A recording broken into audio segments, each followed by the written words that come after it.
Sutherland, Town Councilman, and you are now entering Upland.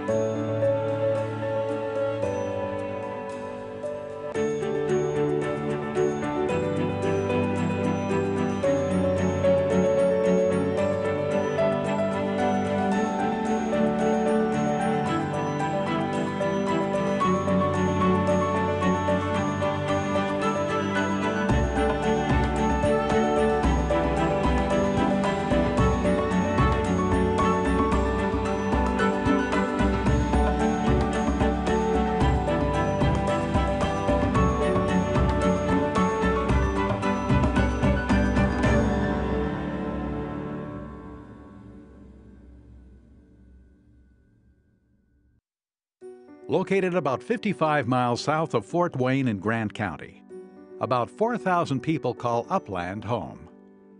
It was in 1867 that this town got its start, thanks to Jacob Buer, who felt this place was destined as a depot point on the Indiana Central Railroad. The town's name, according to residents here, was based on a simple fact. It was believed to be the highest point on the rail line between Columbus and Chicago. Residents here are quick to point out, with a smile of course, that the name is Upland, not Upland. It's a small town with a very big heart. Residents here are always happy to give back to their community and beyond.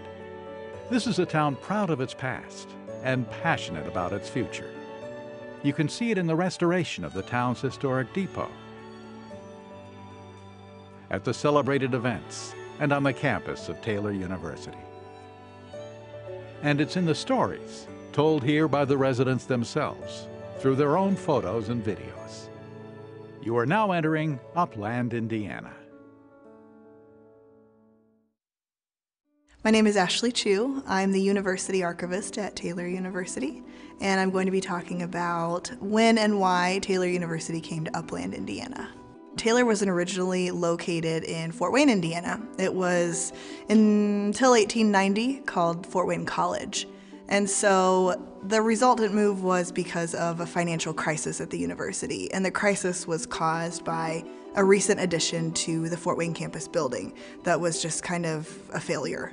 So the trustees are disappointed that this is not working out. They're kind of despondent at this point, and they're saying we need to do something to relieve ourselves of this debt.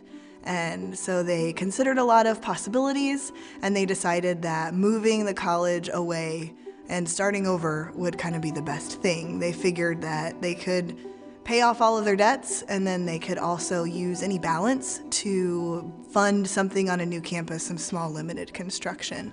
So that is how the idea got started. During this time, there were a couple of other things going on. Taylor University became Taylor University, as it was formerly Fort Wayne College. It was purchased by a group called the National Association of Local Preachers, and they renamed it Taylor University after the Methodist bishop, Bishop William Taylor. So that happens in 1890, and then a new president comes in 1891, President Thaddeus Reed. And so he inherits this kind of sinking, listing college. He has no students, he has no funds, he has no campus. And so this is where kind of his story begins with the move. There are a few versions of the story of how Taylor and Reed kind of connected with the town of Upland.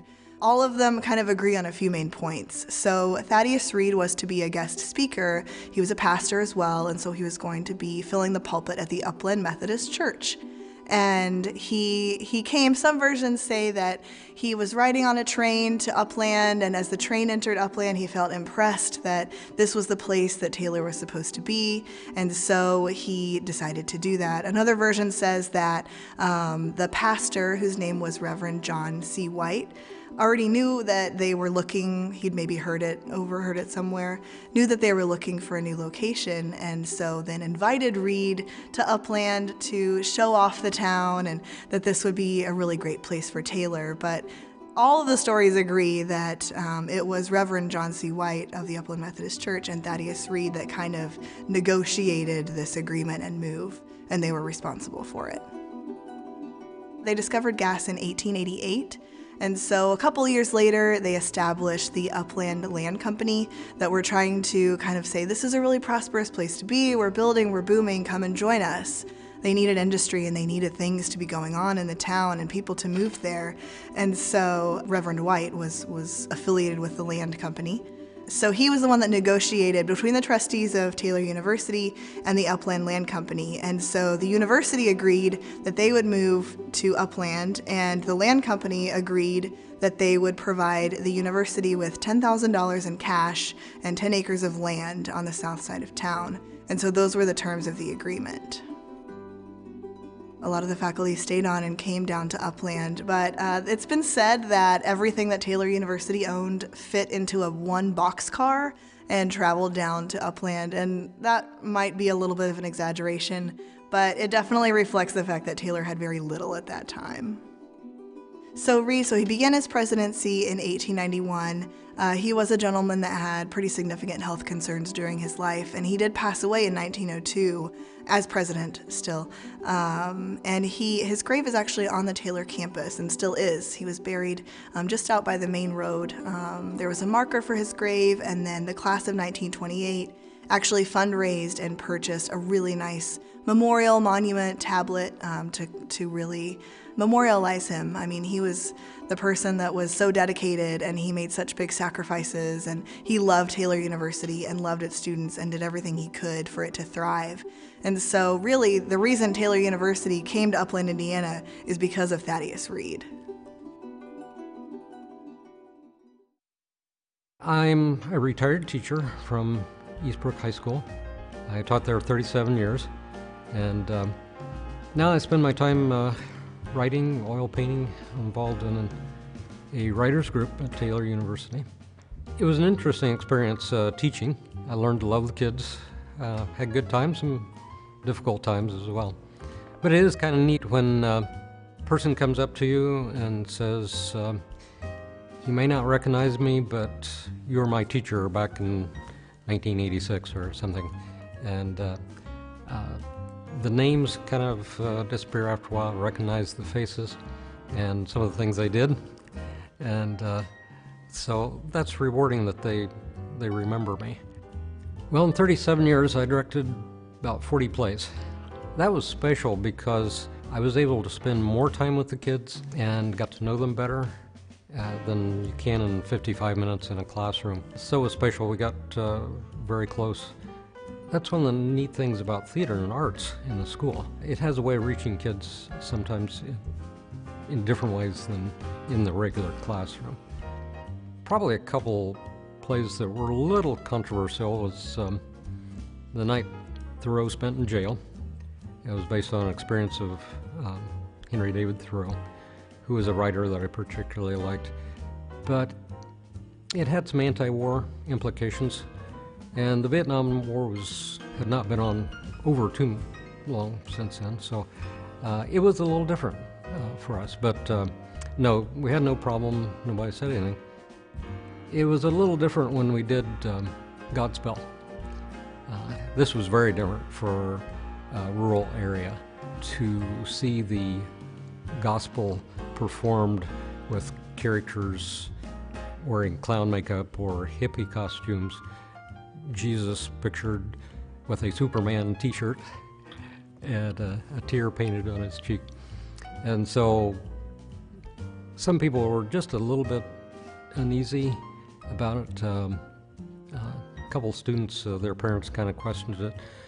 But we assured everyone that this was not going to be something terribly bizarre. It followed the gospel as it was. And it gave it a kind of timelessness. It related to kids and people today as well as 2,000 years ago. And something really special happened with that. The kids began to pick up on the message, and they really put themselves out to do the very best on it. In the crucifixion scene where Jesus is crucified on the wall of a junkyard, some of the tears were real. And then afterwards, when we had the cast party, it was customary for the seniors to say something to the rest of the kids before they left. And it became very close, very personal. They expressed a love, I think, for the younger kids and a hope for their best. And some of them shared their own faith with them. And it was very special. And it was the only time that we were ever asked to do a play or a musical 3 times. We had performed it twice, and then people started calling in, the administration, and I was asked by the principal if we'd do it one more time, and we did. I'm here on behalf of the Wandering Wheels, a program based here in Upland, originally out of Taylor University. Back in the mid-1950s, Bob Davenport was a fullback at UCLA and gained All-American honors 2 years in a row and was the most valuable player in the Rose Bowl and the Hula Bowl, and was an early convert to Christ through Bill Bright's ministry, Campus Crusade for Christ. He was actually drafted early in the draft ahead of Jimmy Brown, but because of NFL playing on Sundays, he chose to play in the Canadian Football League and played for the Winnipeg Blue Bombers, and was recruited by Don Odell at Taylor University, one of the pillars of the history of Taylor. Don Odell asked him to come and coach football at Taylor. He developed an early football program at Taylor. He was not the first coach, but the second. And in an effort to keep his ball players in shape, he started the coast-to-coast bicycling. He wanted to accomplish a couple of things. One was to develop them physically, but also to bring Christ into their lives in a more personal, one-on-one sort of a way. In about 5 weeks, 120 miles a day, deserts, mountains, traffic, sleeping on floors in churches and armories and parks. Very challenging physical accomplishment. I was early on in the program, and we would give a medallion to a participant that had ridden the bike coast to coast, that said to ride coast to coast, to grow up in God, to give God away. And it was like a 5 or 6 week retreat in a guy and gal's life. They were co-ed trips after the early 70s. And I think Wheels has been across America 68 times now with larger groups.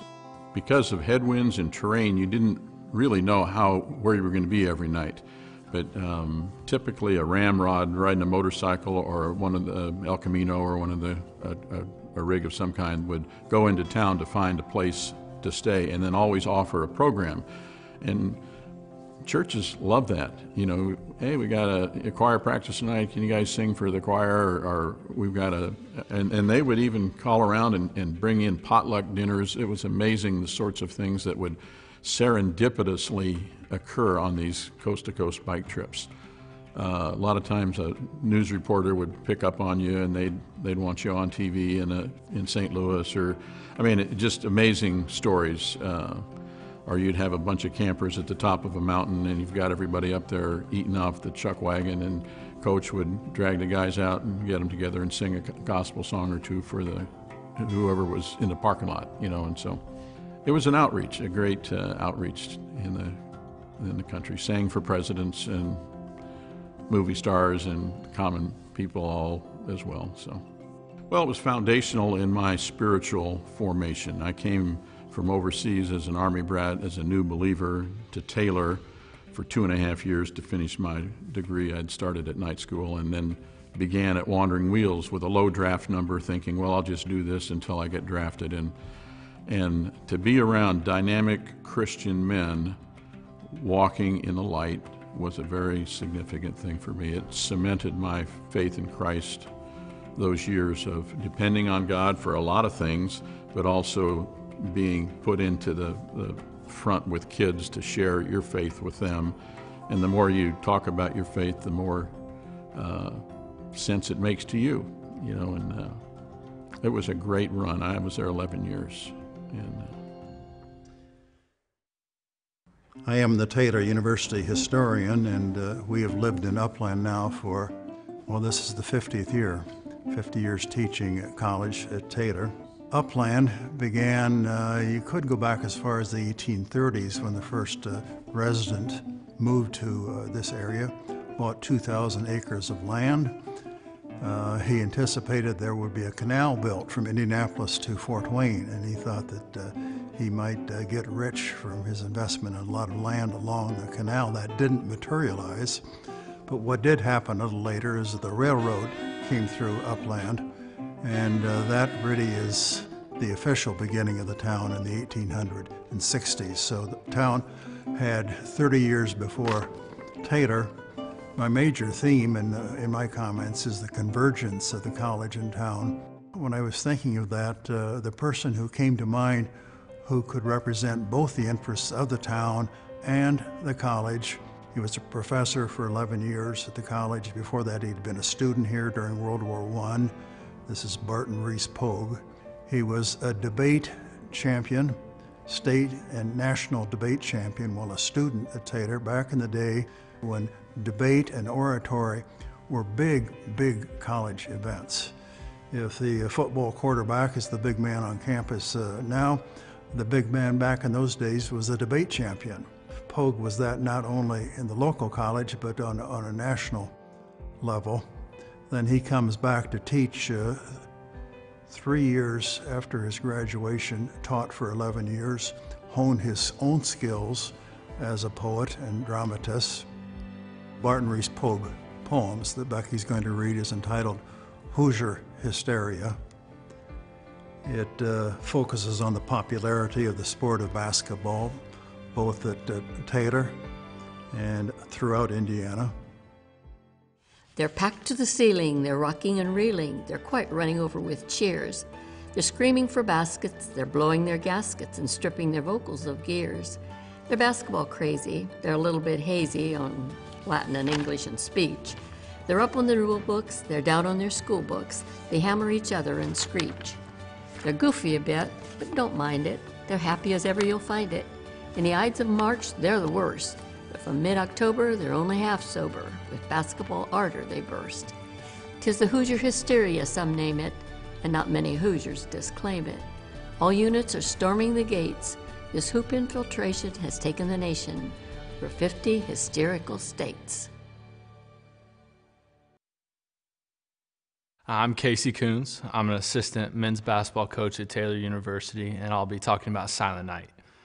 Silent Night's a tradition with our men's basketball team where the Friday before finals week, our whole campus really comes together for one of our basketball games. And it's really unique because they'll dress up in pajamas, they'll dress up in costumes, they've got all kinds of themes. And then for the first part of the game, they will remain completely silent. So nobody in the stands will make any noise until our team scores the 10th point. And then they just go nuts.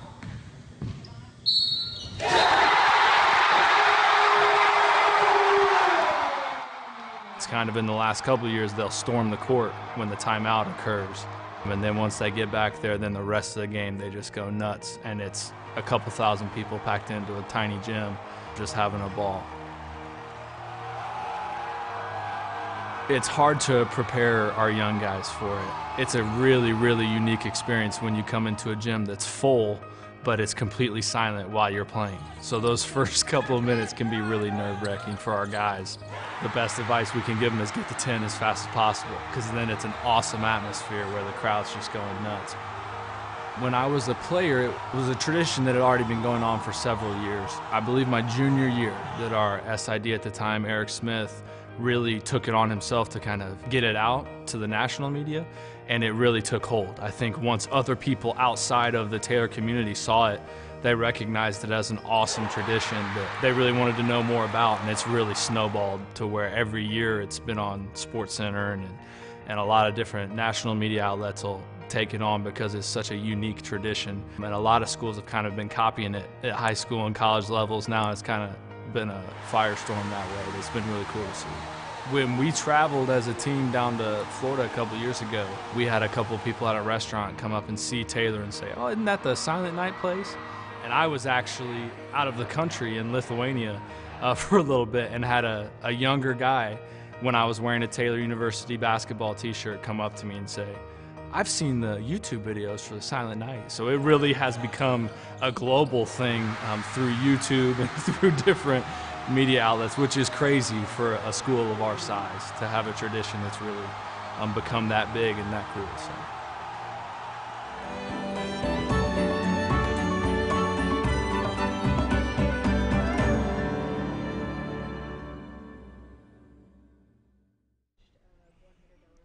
Wow, what an amazing tradition at Taylor University.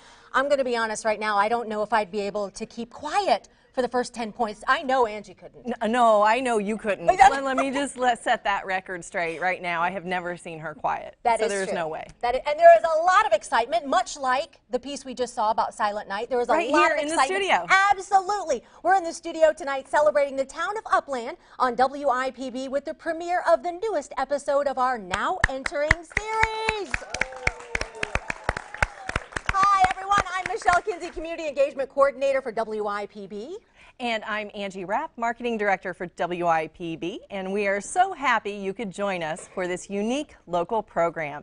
Behind us, on the phones, waiting to take your calls, are some of your friends and neighbors from Upland who helped us bring you the stories that you're watching tonight. Now, we have a hashtag tonight, Michelle. We do, and everybody needs to start using it, right? That's right. Go ahead and tell them what it is. It's hashtag Now Entering Upland, and it's right on your screen. Please use that as you tweet, as you Instagram, as you get on Facebook, which, by the way, we are streaming live on our WIPB TV Facebook page right now. That's right. So there are some of you who can't watch WIPB. Right. You can text or call your friends who can't get WIPB. Right. Tell them to get on Facebook, because you all are on Facebook. Get on Facebook, like the WIPB TV page, Correct. and then they will see this show, this program right there in their feed. So they can watch it on Facebook. They can watch a TV show right there on Facebook. Right. So problem solved. Absolutely. And what's great about that is people like to talk. They like to chat during the program on the Facebook page. They can It's say, awesome. hi, I saw Larea Slater. Absolutely, absolutely. Yeah. We had so much fun on this production, visiting the town of Upland, meeting all the fantastic storytellers, and learning what makes your town special. There are so many wonderful stories and memories that came out of Upland, and we've only heard a few of them so far. We're here this evening not only to celebrate the town of Upland, but also to ask you to be a part of what makes WIPB special, and that's our members. So go online right now at WIPB.org or call 800-252-9472. Right now, we're looking for your support to continue to make local programs like this possible. So call 1-800-252-9472. If you've been watching, you know that the stories you've seen are being told by your friends and neighbors from Upland, Indiana. They went out and shot the video, collected the photos, and then sat down with our crew and told all the stories you're enjoying this evening. And it's no small feat to make it all come together. It's a true partnership between WIPB and the whole town of Upland, and now we're asking you to do your part to become a partner yourself by calling 1-800-252-9472 or going online at WIPB.org. And when you do, we have a great way to say thank you. If you give a contribution of $60, you'll receive your very own copy of the DVD, Now Entering Upland. Or for a contribution of $108, you'll receive 2 DVDs, maybe one for yourself and one you can give as a gift. This is a DVD full of bonus material, including behind-the-scenes footage, and I know, especially this program, Michelle, is packed So much. full of footage. So much. We have so many amazing stories still to come, thanks to the people of Upland. This project is a true portrait of a community because it is painted by the residents through their photos, videos, and narration. And there are still so many more to come later, so we hope you keep watching with us. Call now 800-252-9472 or go online at WIPB.org right now and get your copy of the Now Entering Upland DVD and become a WIPB member. I love this series. I think it's one of the best and most important things we do here on WIPB. Part of our mission is to be the local voice for the audience of East Central Indiana. And this evening we're bringing you the stories of Upland. The great folks of Upland came together to help make this show possible. Thanks to everyone who has called in supporting the great local programs that only WIPB, your local PBS station, can bring you. If you haven't called in yet, go to your phones right now, 1-800-252-9472, or you can go online at WIPB.org to make your gift in support of this station and, more importantly, of this program. Remember, WIPB is member supported. Our members are people just like you. They are people in our communities who appreciate the diverse programs that WIPB brings you every day. One of the easiest ways to show us that WIPB is an important part of your day is by calling 800-252-9472 and talking to one of our Upland phone bank volunteers who are already getting calls. And with that stable source of support from you and other members, WIPB can plan for the future. More documentaries, more news, more mystery and drama, more kids programming, and more local programming like Now Entering. Don't put off making that call. Now is the time to show your love for your hometown of Upland and your local PBS station. WIPB takes pride in serving Upland and East Central Indiana every day with programs you love. And we want to hear from you. Your financial support, no matter the amount, really does make a difference.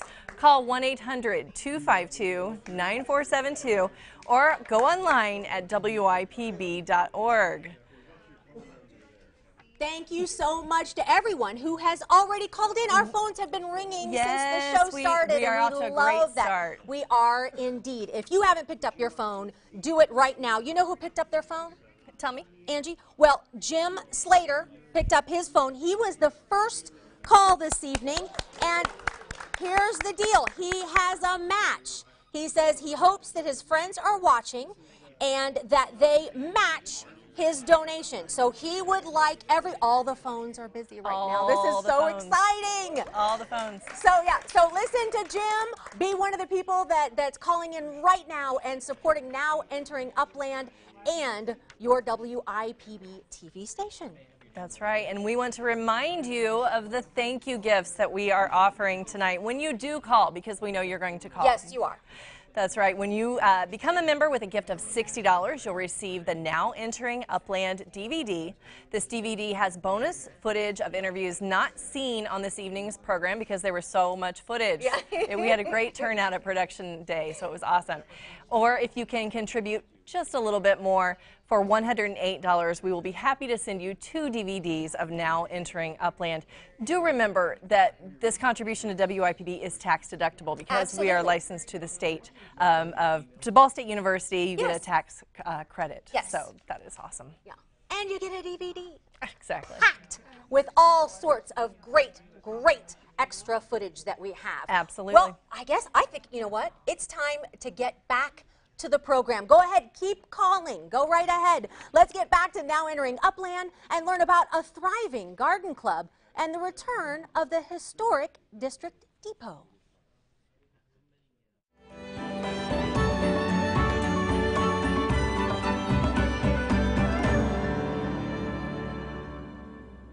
I am a writer of both fiction and nonfiction. And I came to Upland, my husband and I did, about 9 years ago. He had been a family doctor in Plymouth, Indiana for 28 years, but he had a sense that God was sending him, was shifting what he was doing a little bit. He's still a family doctor. He works in Hartford City part-time, but he does teach at Taylor University bioethics, medical ethics, which he feels is very important for anyone who's going to be in healthcare in the next generation. So that's what brought us here, but we were drawn to the community too because it's a unique community with a lot of advantages of both academic advantages of a college.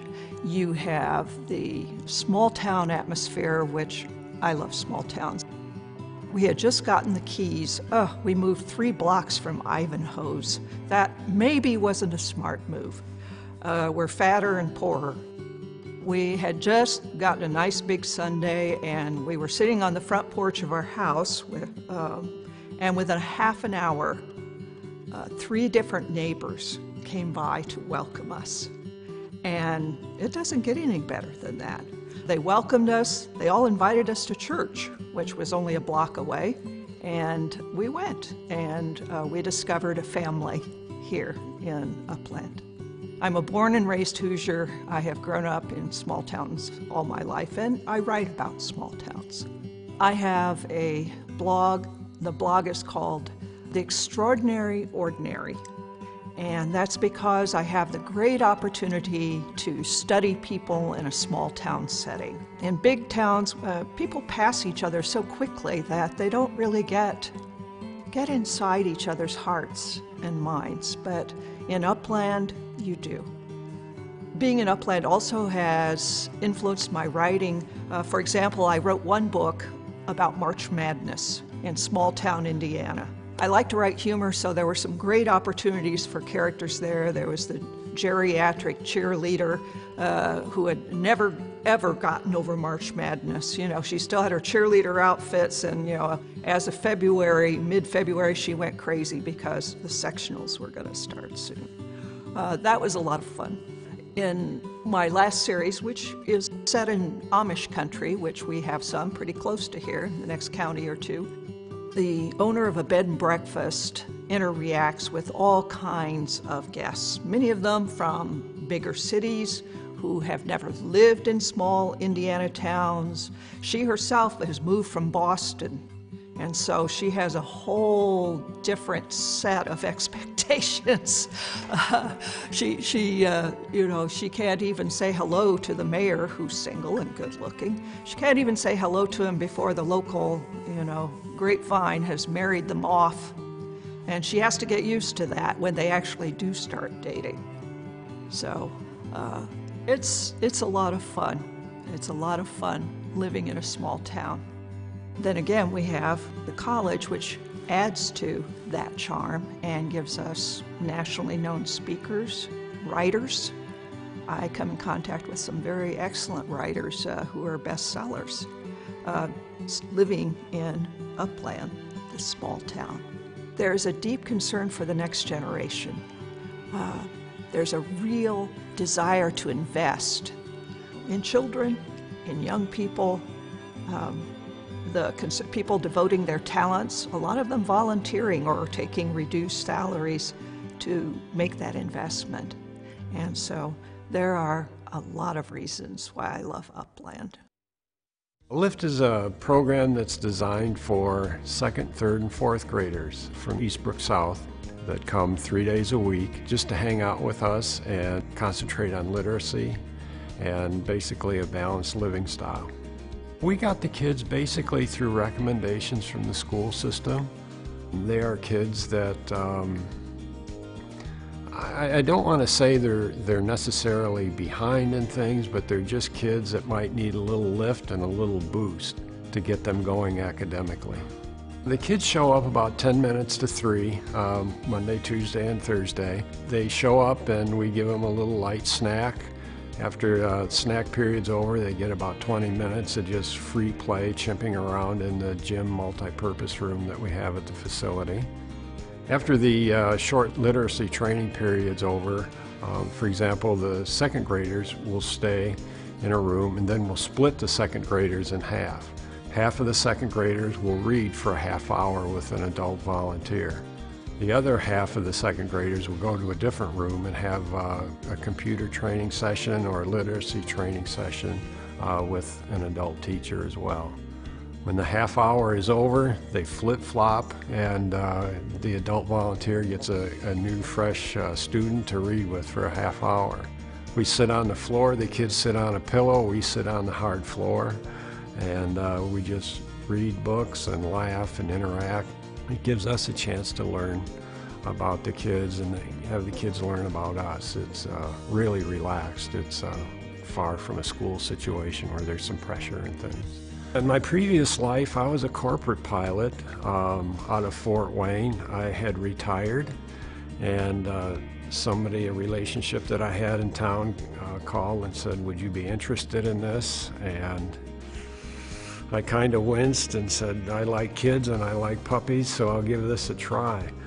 And I fell in love with it. It's just been a big part of my life now, and it's not only a lot of fun, it's really fulfilling. Building relationships with kids, building relationships with some of the volunteers and staff members, those are probably the two things. And seeing the kids get some positive influence in balanced areas of their lives. Not being trained in teaching, I think I can measure the success by seeing kids' enthusiasm for reading. We've had kids at the beginning of the period, especially with the second graders at the beginning of the year. They're young, they're master negotiators, they're trying to talk us out of the work, saying let's do something else, or let's talk, or I don't want to read. And seeing a kid progress from that level to saying, what are we going to read today, or I want to read. We graduated a group of kids last year that are now fifth graders, and several of them are coming back and helping us. And those are some of the kids that were our biggest headaches at times, and now they're still involved. So that's a great thing. It costs the kids nothing, just their time. And that's really a great thing.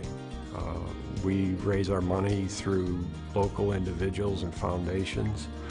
We have about a $70,000 budget. We pay 3 part-time teachers and a program manager and a couple students as interns. But guys like me get nothing. So I love Upland because it is providing a program that I could have really benefited from when I was a kid. I wasn't really motivated, I wasn't excited about learning, and the best part of school for me was getting out. But something like Uplift and Upland would have really benefited me when I was in second grade. Jerry Truex was just the greatest. I love Jerry. I don't know anyone who didn't. To meet Jerry was to know him, and to know him was to love him. I mean, he was somebody who, when he was 7 years old, he was afflicted with polio, and it was a devastating, devastating impact upon his life that he wound up being a respiratory quadriplegic, and he lived the last 44 years of his life in an iron lung. He had partial use of his right hand. He could use the fingers on his right hand to tap a respirator pipe to his mouth, or to hold a stylus to tap a computer keyboard, and he would do that. But Jerry was someone who I never heard him complain. He had a great sense of humor, an irreverent sense of humor at times. It made me blush a little bit from time to time, but he was someone who you loved being with him. You loved talking to him, and Jerry was one of those people that you could call him and talk to him just on a moment's notice, and he would treat you like you're the only person he'd spoken with that day. Well, Jerry attended Taylor as a student from 1964 until 1968. He graduated with his class, and he was able to work out a thing with Taylor. His family was able to work out a thing with Taylor University where he was able to listen through a closed circuit kind of intercom setup, and he could ask questions if he needed to. But his mother often would attend the classes then and take notes and would ask questions as well. And so his mother was kind of his in-class presence. But yeah, he was able to graduate with his class in 1968, and when he graduated, his mother also got an honorary degree. Jerry was a computer programmer. He loved computers. He was very good at using them. The way I met him was that he helped me work out a program by which we could send hometown press releases about students to the different newspapers and radio stations in their hometowns, and so that was how I first came to know Jerry. But then we became such good friends, and I was blessed to know him for 10 years before he died. Well, Jerry was a huge sports fan, and I'd see him at football games, I'd see him at basketball games, but I think his favorite thing was women's basketball and volleyball. He loved women's sports. He would have any number of women athletes from Taylor who would come over to his house, and the coaches would come over, and as you go by their home on Berry Street, and the driveway is still enlarged, but it was like a small parking lot there, and it was a convention in that house of people coming to see Jerry all the time. And you'd see him at the ball games, and he barely got to watch basketball because he was always surrounded by a crowd of people, and they all just wanted to be with Jerry. There was just something about him that just drew people to him. Jerry was a member of our advancement staff. I was a member of that for a number of years, and we've since moved over into enrollment management and marketing. But as members of the advancement staff, we would go on the advancement staff retreat, and one year we had it in Chicago. And so this was back before the advent of the iPhone or even GPS, and so I was driving Jerry's station wagon, and there was a nurse who was riding with us, and Jerry was in the back, and so we're driving along, and of course I'm having, Upland is a little bit different from Chicago in terms of how you get around, and so we're driving around. I'm trying to find the place where we needed to be. I hear the battery for Jerry's respirator start to beep. And I said, "What's that?" And he goes, "That's my respirator battery." And I said, "What's that mean?" He goes, "Well, it means it's shutting down."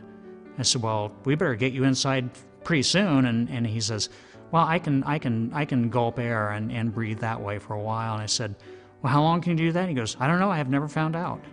So, only Jerry would say something like that, but it was just such a neat thing because it disarmed the moment, and it really was something that it brought some much needed levity to that moment. We've built a memorial prayer chapel at Taylor University, and it serves as an honor to the lives of every person who's ever died while they're associated with Taylor. And so it's the neatest thing that Jerry is able to be part of that. Well, Taylor has a really strong film and media production program with about 75 students who are making all kinds of stuff. So we specialize in fiction filmmaking, in documentary filmmaking, and in producing projects for clients in the community. Our goal is to teach our students how to give back the gifts that they've been given in service. So that works really well with the community. So we partner with Upland and with Grant County at large to produce projects to help them out. And we'll make projects for them, whatever it is they need to communicate by video, whether that's promotional, informational, marketing, training, sales. As an example, we've helped the Grant County Economic Growth Council when they developed a program called Grant's Got Talent to try and encourage people to get new skills in manufacturing. We partnered with them to produce a video that explained that process. Most recently, I personally completed a feature-length documentary that 19 of my students worked on with me, and we were in Grant County for 2 years watching students at an alternative high school, actually in Marion. And so we walked them through an entire school year and watched their progress or lack of progress. I just don't know how we're supposed to pay rent. So many of the girls are having kids, so that's keeping them away from school. So many others are living on their own at 16, 17 years old without parents. Yeah, I mean, I was changed forever from the process, frankly. It really changed my perspective on a lot of things like poverty and trauma and addiction and teen pregnancy, and all of those social problems became people with names. And so it was a really powerful experience for me and my students to spend that much time following people so closely. When the Grant County Economic Growth Council wanted to do a video highlighting some of the entrepreneurship in the area, they asked my colleague Steve Bailey and his Producing for Clients class if they would produce something locally. So they ended up here actually in Upland at The Bridge, which is a local coffee shop and restaurant, and they brought to life that business owner's vision for a new company here in town.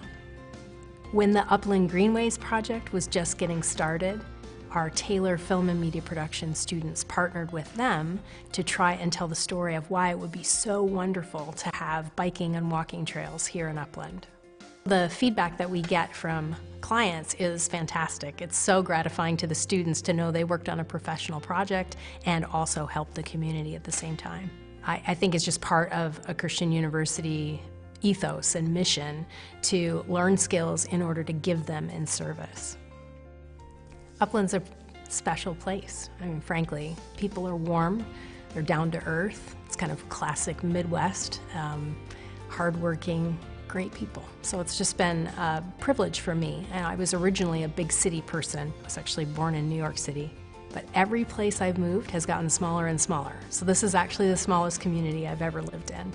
And I'm realizing all the wonderful benefits of being in a small community. I just love the people here. I'm Ken Bailey, and I'm retired here in Upland, lived here about 10 years, and I'm the head of the Garden Club right now. So I want to talk about the Garden Club.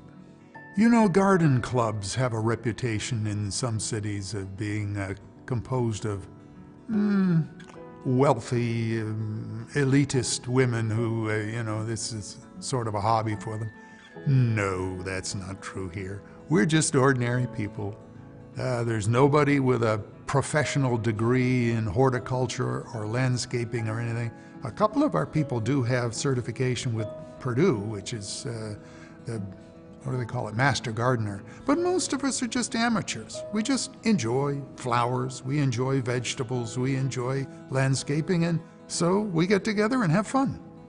The Garden Club is just a volunteer group of people who love gardening. We're not particularly experts, but we have fun. And we share with each other about gardening, and we also get involved in community projects that relate to gardening. Well, originally, the club was just a group for sharing with each other. They'd bring a plant each time and share with each other, something cutting from their garden.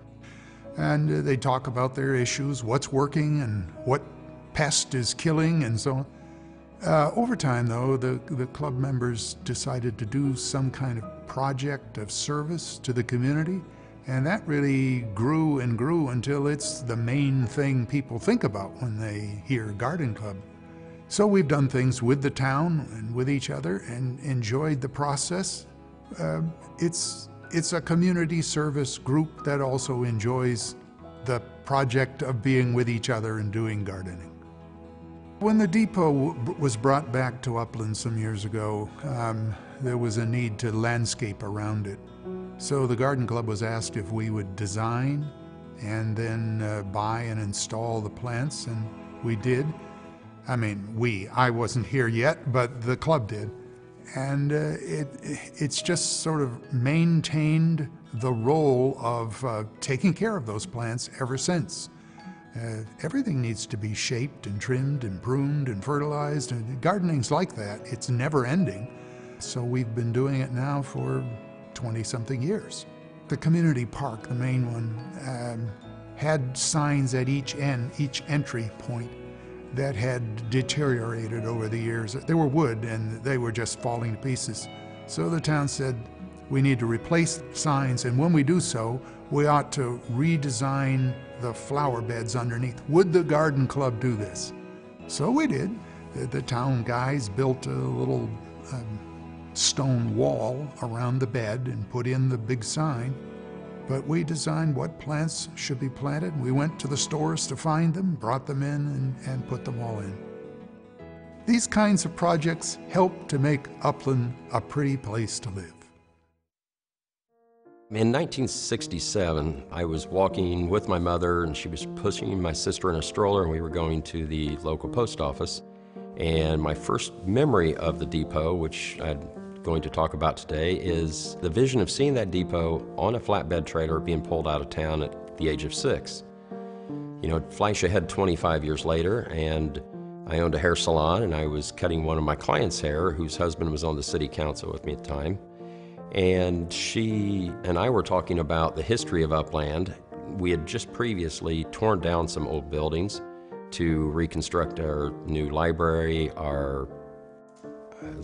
we had our library going up, our new town hall, and other things. And I had a gentleman tap me on the shoulder that day and say, you guys are tearing down a lot of history. So that kind of stuck with me, and days later, I was cutting this woman's hair. Her name was Paula Bolander, very, very much a part of this idea. And we talked about, the depot, and it's a shame, we need a piece of history. So just striking up a conversation over an hour period, we said we need to locate the depot and see if we can bring it back. That evening, I talked to my grandmother, who grew up in Upland, and we had a conversation about this idea. The next day, I was cutting a professor's hair from Taylor named Betty Messer, and by the time I finished her haircut, she wrote me a check for $200 and said, I like your idea, why don't you do this? A little bit later that day, my grandmother walked in and she handed me a check for $200. So really, all I had was, Paula and I had an idea and a vision and $400 to start out to work with. So at that point, I got with a group of people, started handpicking this dream team of people from the council, people from the chamber, the Lions Club, and people in the community I thought could make an impact. There were about 10 of us on the first Our Town Upland committee. We met at someone's house, and we kind of went through the phone book back in those days, and we picked names of people we were best connected with and business people. So within about 6 months, we'd raised around $50,000 of donations. We also sold bricks. People could buy bricks that are implanted in the ground up around a circle in the depot. Of course, everything got very costly, much more than we thought. So, we were all excited the day the depot came back into town. There were hundreds of people lining the streets, and, it was just a great day. And then I'm thinking to myself, now we're about out of money, and we've got this building that needs completely restored, sitting on a piece of ground. Well, shockingly, we got called to a dinner invitation, and we were given an anonymous donation for Parks and Recreation, a commitment of $1 million over the period of 3 years. So with that blessing, along with we did acquire a grant, that's how the depot park became what it has. I think it was just the donation was, I think, someone feeling like, they built a new town hall and a new library, they've got this idea, the community's going the right direction. So I think it was a momentum thing, and just people seeing people, roll up their sleeves, raise money, and go to work for a good cause. The Lions Club was founded in 1945, in March 1945. In 1946, they had the very first rodeo. They had to start their fundraisers. So they decided they were going to do a rodeo because it's such a farming community. So a gentleman outside of the town, he let us have the first rodeo on his property, and we did that for several years until 1955, when we purchased 30 acres from the Pennsylvania Railroad. And then we were able to start setting up our grounds and stuff. One of my main goals is to know that as they grow up, they've got a lot of memories of their childhood, and even as they get older, we want them to have these memories and be able to participate in family conversations. So we started the Upland Senior Citizen Activity Center. Right now we're servicing about 80 to 85 people weekly. We do home deliveries, and we do all kinds of activities with them. We do full meals. They'll always get like a meat and like a couple vegetables, a dinner roll, and we have to have their dessert. First, they were all they would sit back and not do much of anything, and then we had an Easter egg hunt, and we had hidden like about 100 eggs around the room at the Lions Club, and I couldn't get them to get up, and I said, well, until everybody gets up, I'm sitting here, and you guys aren't leaving. So they all started getting up. Well, after that, they get up for everything now. I mean, they all line up even to sit on Santa Claus's lap, because they're excited with the stuff we do. When the Colts went to the Super Bowl, they designed their own shirts, they made cheerleading pom-poms and all kinds of stuff. And Rick made up a Colts cheer, and it was a whole page long. And so they had that, and they really got into the groove of it, and they would sing that song all the time. And they had a lot of fun with that stuff. But it keeps them going, keeps them active.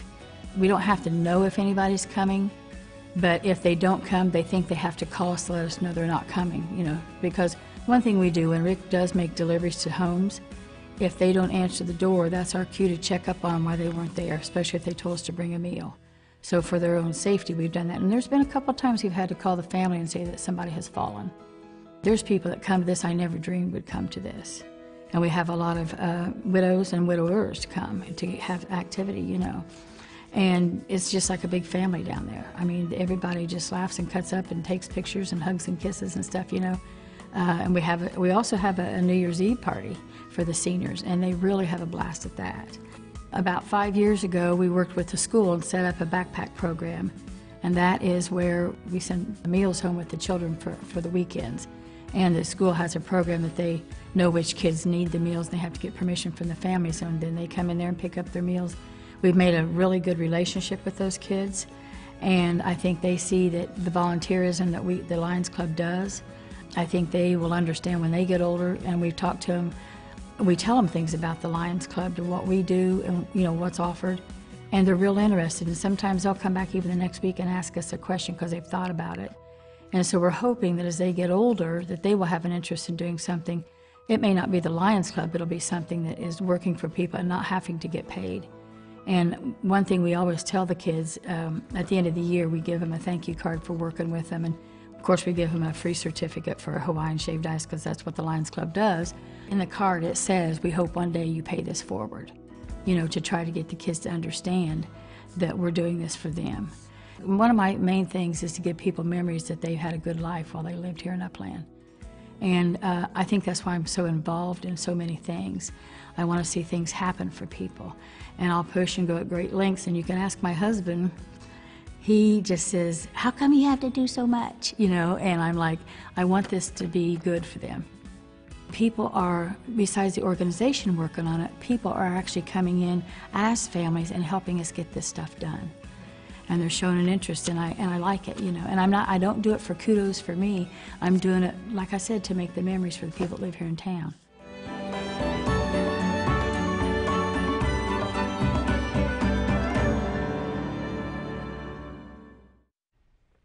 Wow, that is one busy Lions Club. I want to hang out with them. Every day. They are making a lot of wonderful memories, like she said. I want to get in on that conga line.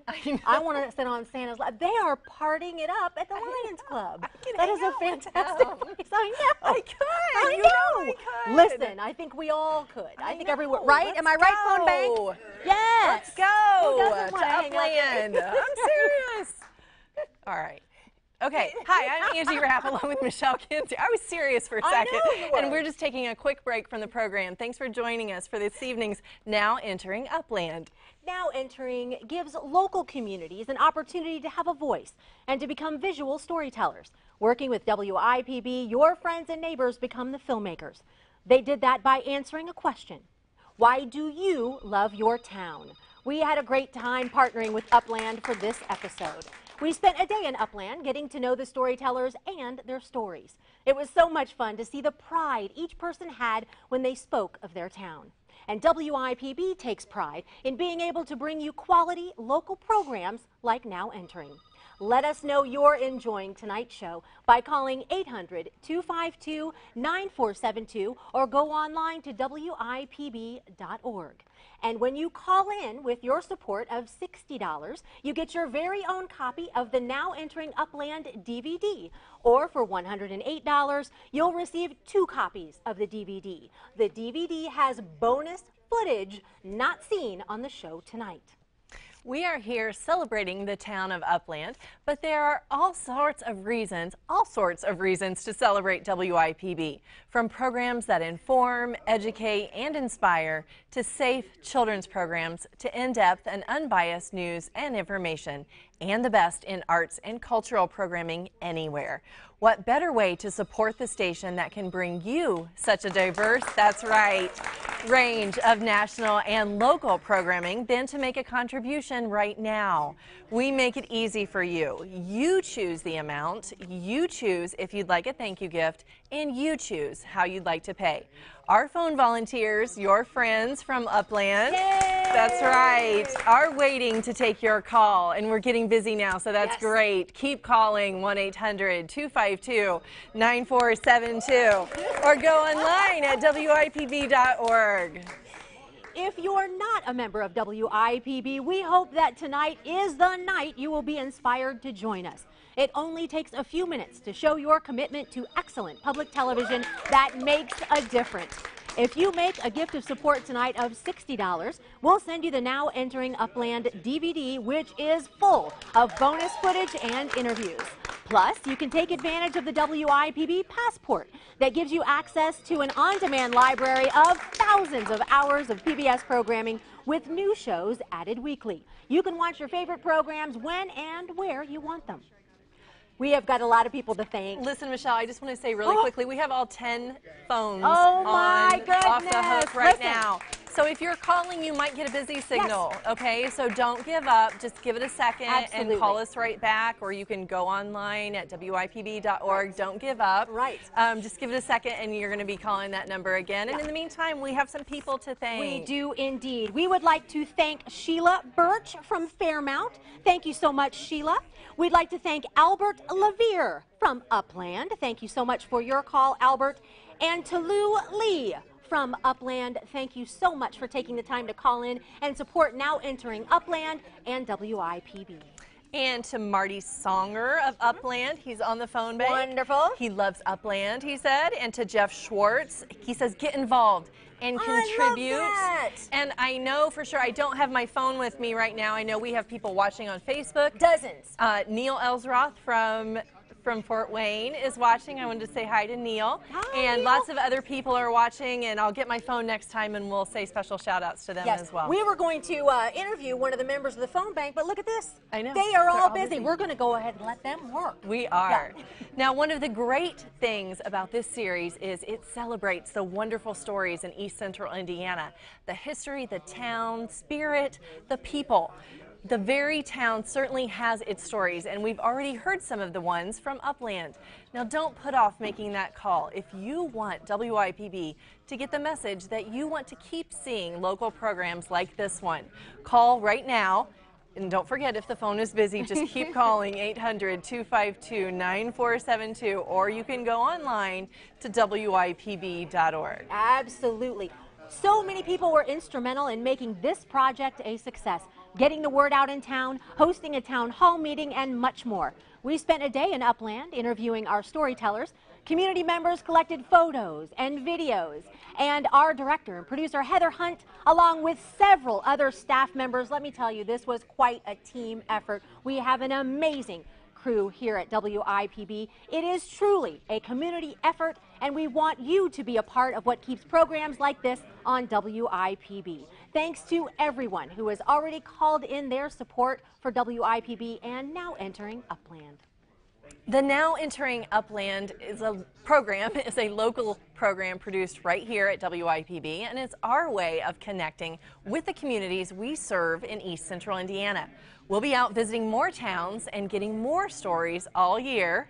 In fact, we're very excited to announce that our next episode of Now Entering will be from Alexandria. We're coming to you, Alec. If your town is interested in being a part of Now Entering, just let us know. Give us a call at the number, or shoot us an email, or send us a Facebook message that you love the show and you want us to come to your town. We love having a project that connects us even more to our communities, and the Now Entering project has been a great way for us to make new friends and new members. And remember, you can get your own DVD of Now Entering Upland when you call 1-800-252-9472. In our next segment of Now Entering Upland, Loria Slater takes us on a tour through town. Ron Sutherland takes us on the Greenway, and Gary Felton takes us to the barbershop. Let's get back to Now Entering Upland.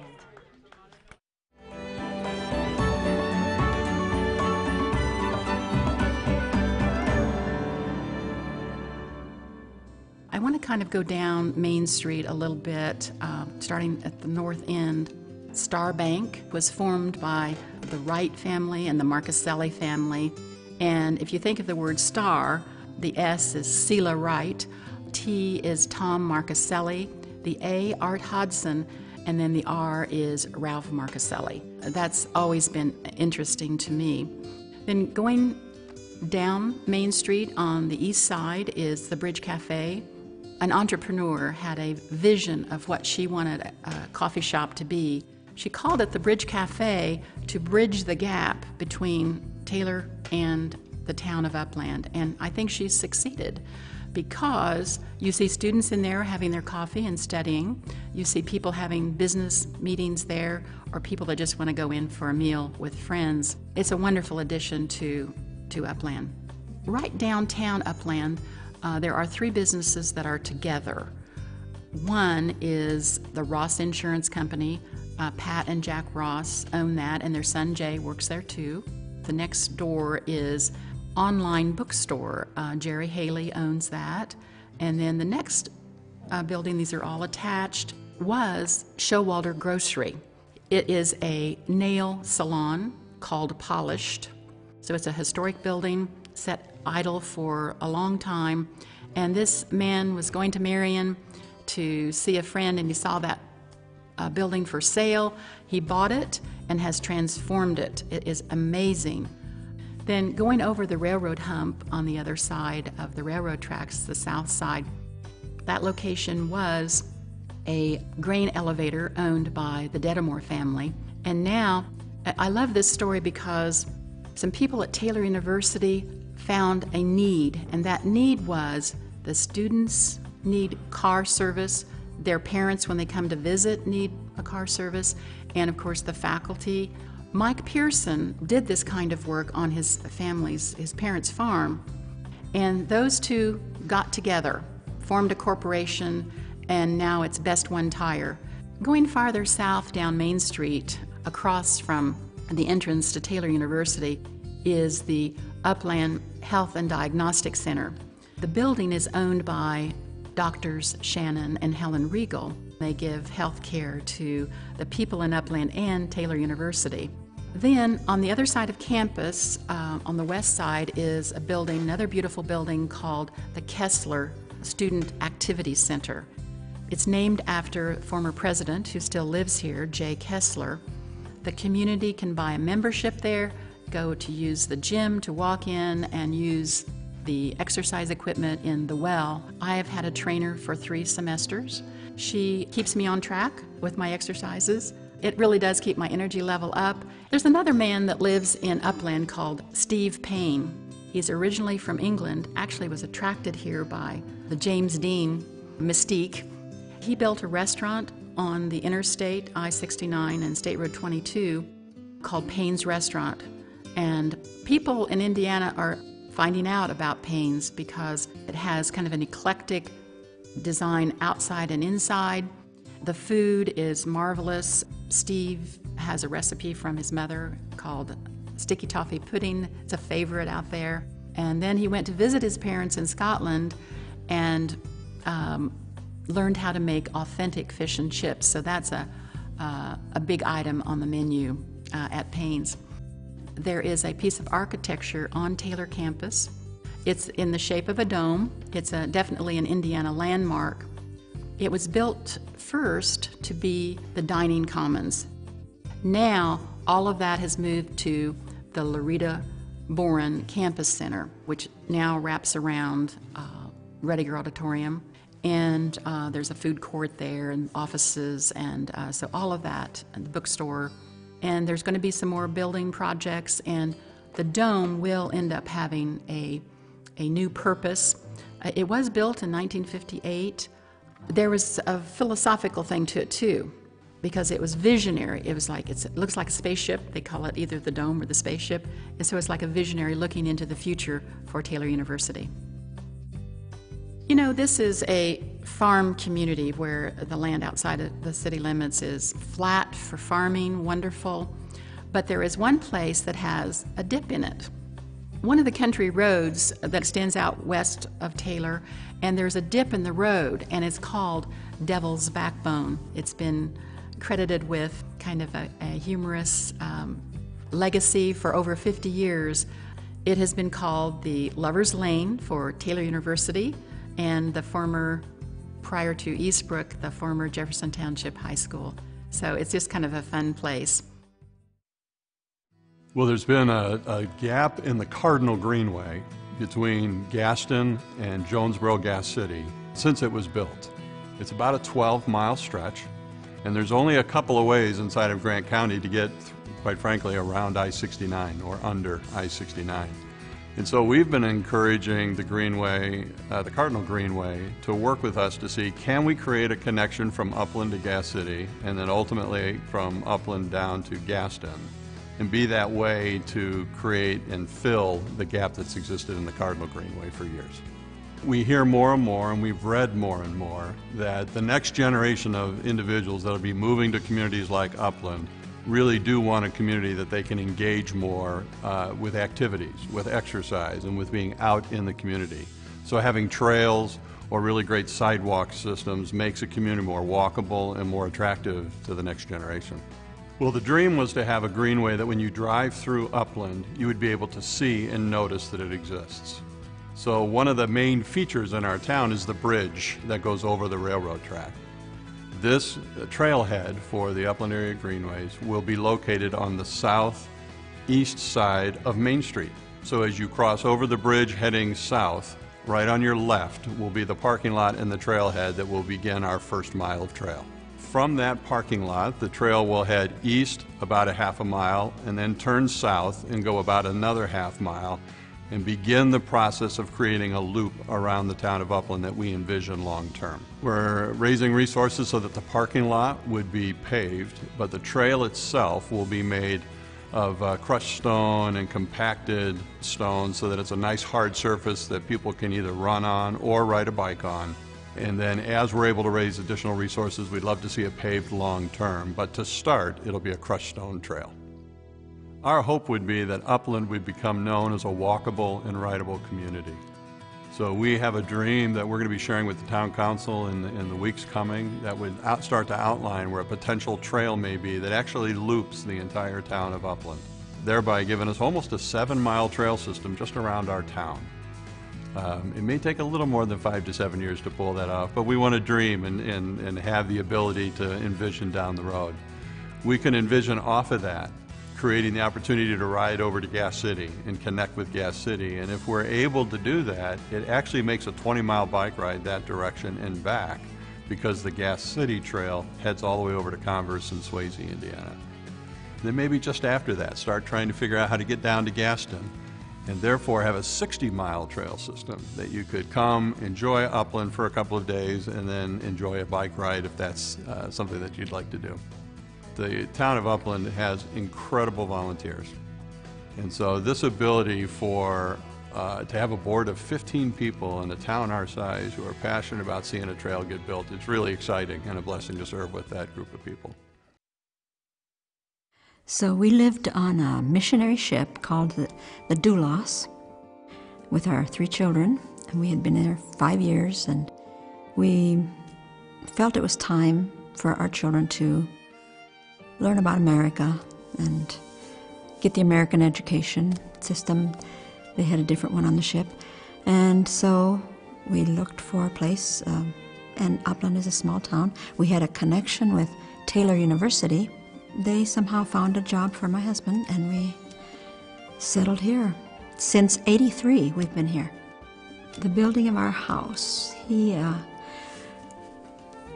kept seeing these homes and on his way to work in Muncie, and kept thinking, oh, he could do that, and wouldn't it be lovely to have a house? And so he started thinking, and we found a property. We got a loan, but we couldn't get a loan. We bought the property, but couldn't get a loan to actually build because he was going to do it himself, and they don't give such protracted loans. So slowly, over 3 years before we could even move in, and then the work, of course, continued. Leave in the morning at 5 and work for a couple hours, laying bricks, laying blocks, and then change on the way to work in Muncie as he was driving. How he did that, I don't know. And then reverse the process on the way back and spend another couple hours, no, longer than that, from 5:30 to 10. I would take the meals out, and that was 3 years of that. Well, of course, the winters were different until the house was enclosed and he could work indoors. So it was a very, very special house. He was into pottery at the time, and one morning he did this raku technique, and I helped him lifting the lid to the kiln, and he was taking out the pieces, putting them in a container with all kinds of things to get this reaction, covering it up. And anyway, 10 different tins. He came back an hour later, curious to see how they turned out. One little can was so cool, the ashes were cold. Just threw them in the bin, in the plastic bin, and just forgot about it. An hour later, whoo, the crackling sounds, and the bin was in flames like this high.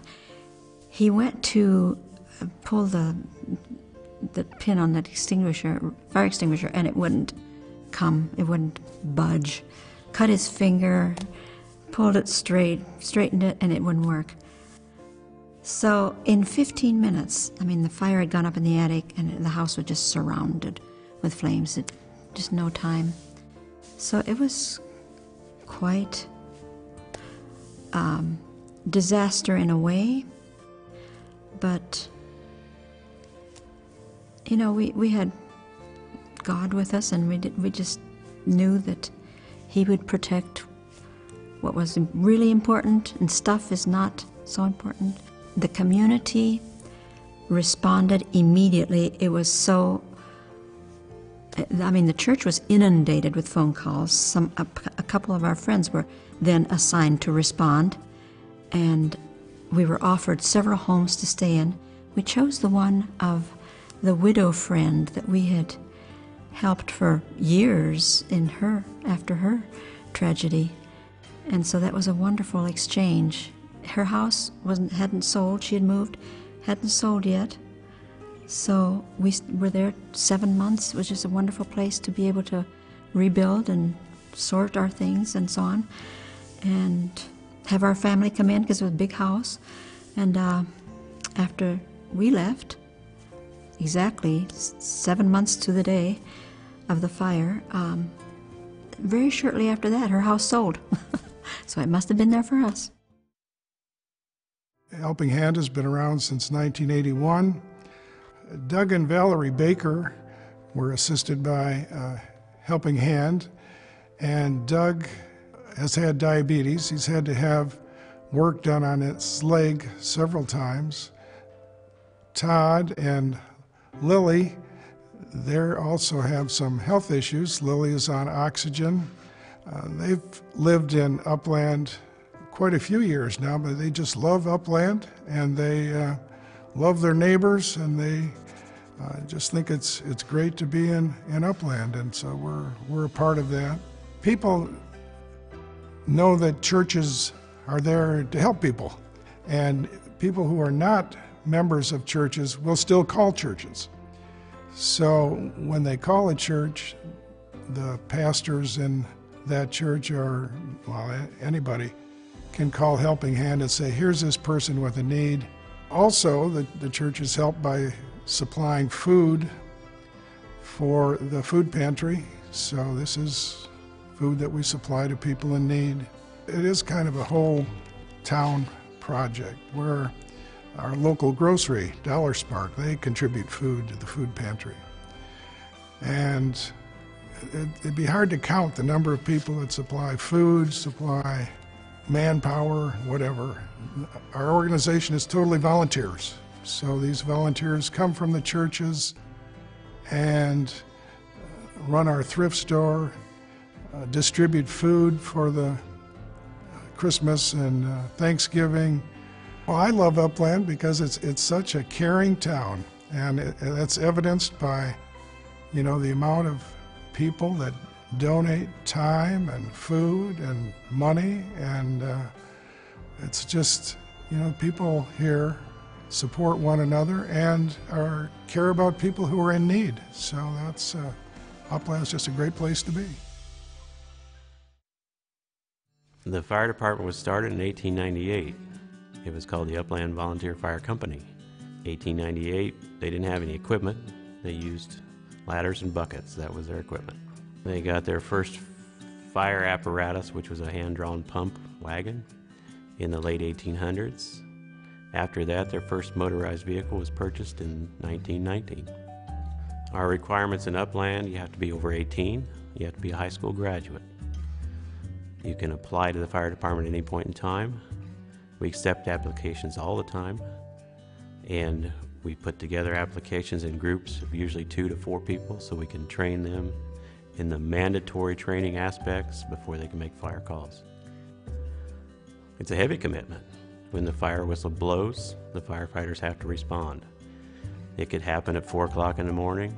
It could happen on your way to church. It could happen while you're sitting at your high school graduation.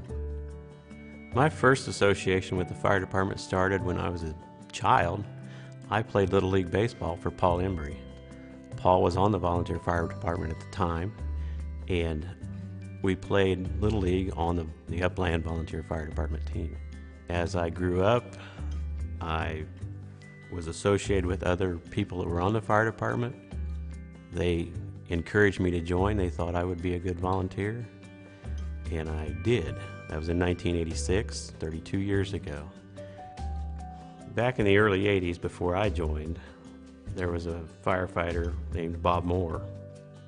Bob enjoyed doing activities with the children, so During the annual Labor Day Fest, which has been going on for many years, the fire department developed activities for the children. One of those activities was a trike race where the younger children can ride their trikes against each other, and then apple crate races. The apple crate races are much like soapbox derbies, only they're homemade. That's where some of our firefighters that are currently serving have started out. They've ridden their apple crates down the hill, and they've grown into the fire service. As a young child, Josh participated in our weekend activities for the kids. His grandfather served on our fire department. His Uncle Tracy served on our fire department. Josh grew up as a nice young man here in town, was encouraged to join the fire department, and has served us well over the years. Mike Parker Jr. has served on the fire department with us. Mike's dad was on the fire department. Mike's dad served as chief for several years. Mikey, as we call him, was around the fire department, around his dad. They come up and hang out. Mikey has been in the apple crate races. I've got pictures of Mikey launching the apple crates. He joined the fire department, he served, he retired, and he still provides time for us, a commitment to the community. My children come up and hang out. The department also involves itself in the community by doing activities that the community can get involved in. We hosted car shows, we've hosted breakfasts, we've hosted chili cook-offs, we've had open houses. The community can come in and see our equipment, involve themselves in getting in the trucks, seeing what kind of equipment we've recently purchased. They can see how the station's been modified over the years.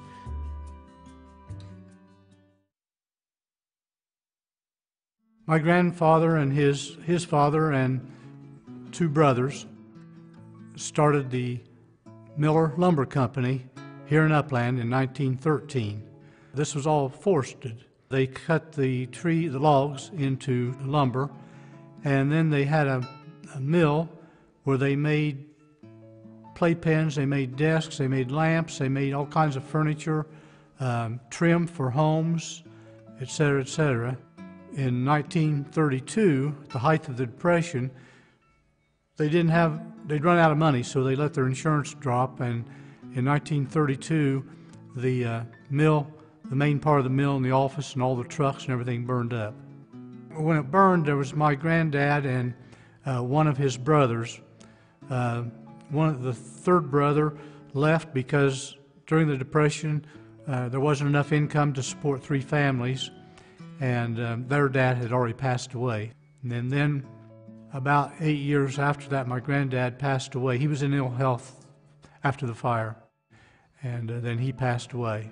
My dad, he went to Taylor University. He held all kinds of records in the track and ball fields and so forth. During the war, he worked for Indiana-Michigan Power Company, and during that time, he also became the head basketball coach at Taylor and taught history classes out there at the same time. And then in 1947, he and my mother bought the Ford car agency here in Upland and started selling Ford automobiles and trucks. My father, Phil Miller, dedicated his life to Upland. Back in the 50s and 60s, there was a Ford dealership in just about every town. And Gas City over here was a bigger dealership than Upland, and the dealer there had gone belly up for some reason.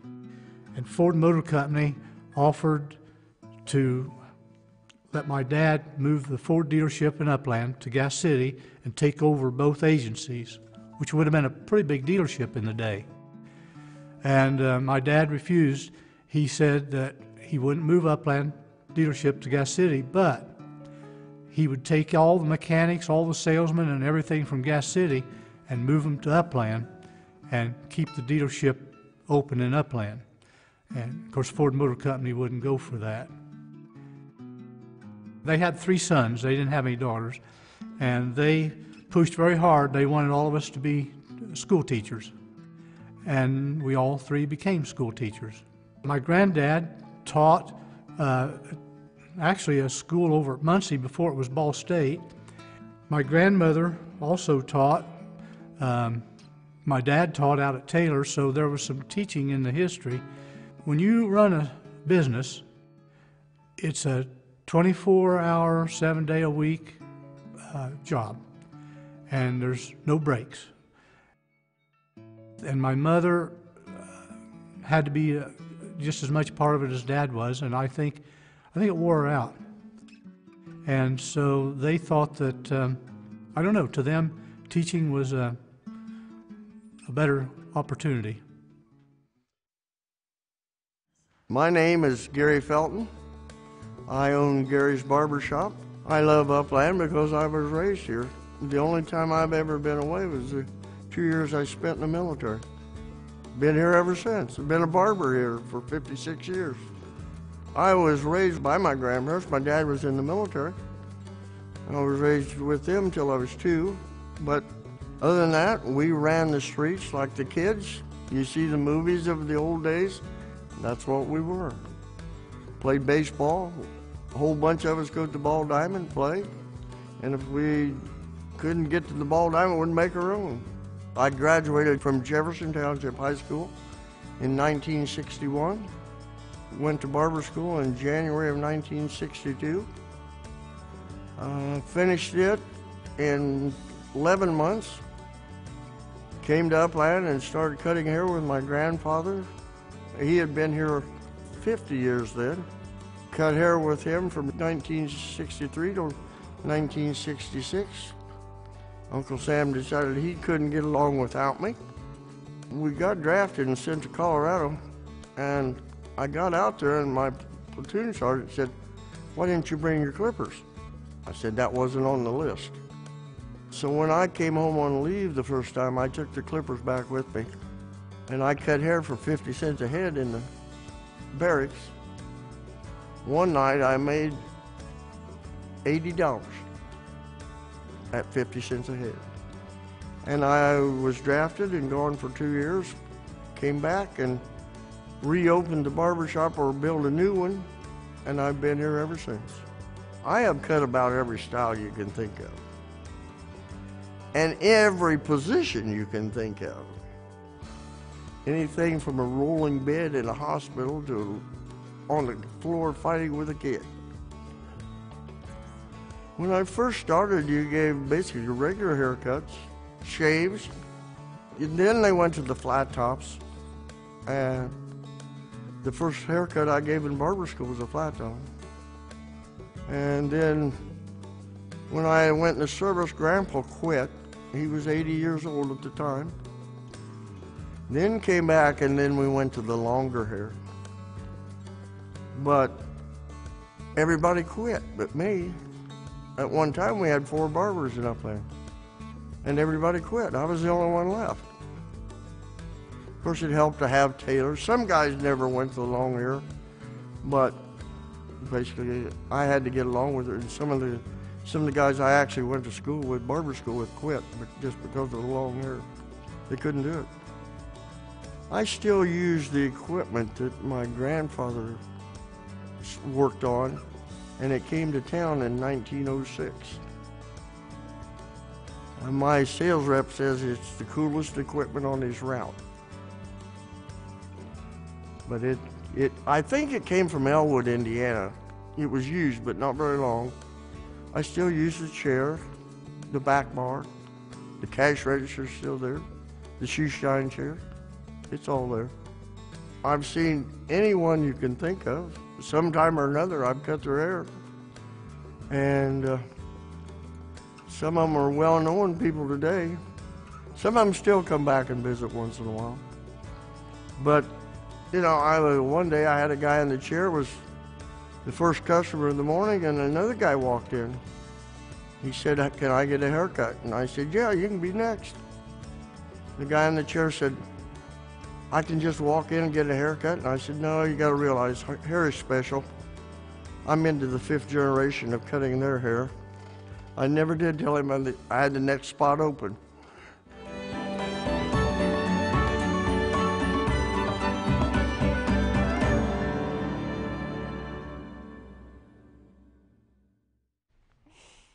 Every everyone has a story to tell, and that was a great one. Everyone here really enjoyed that story. It always makes everyone laugh. What a wonderful story about a great barber in Upland, Indiana.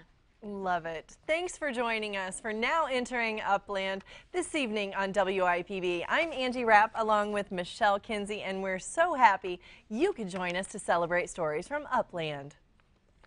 We cannot thank the people in the town of Upland enough for participating in this series. It's the stories you are seeing come to life on screen. Residents tackled the question, what makes Upland so special? And I think we've already seen that the answer is a lot. Yeah. And our phones are ringing again, so please keep calling. And please join us in the Facebook discussion. We're having a discussion on Facebook. People are chiming in about their favorite stories. Yep. So you could do that on our Facebook page, or you could watch at WIPB.org. If you know someone that hasn't tuned in yet, give them a call. Tell them to tune in and support Now Entering Upland. Absolutely. And do we need to go ahead and thank some people? Yes, we do. Because a lot have called already. Absolutely. Thank you so much to Mark and Colleen Yordy of Upland, Diane Hines of Gaston. We know Diane. Yes. Helen Rhodes of Upland, and she enjoyed Warren Ross, the segment on Warren Ross. Love that one. About the depot. Thank you, the depot. She knows him and appreciates him, so thank you so much. Wonderful. Thank you, Dan and Margaret Hammond of Hartford City. Albert Harrison from Upland says, hi, Loria Slater. Wait. Hi, Loria. And he also says, hello to the Bible study group at Upland Community Church.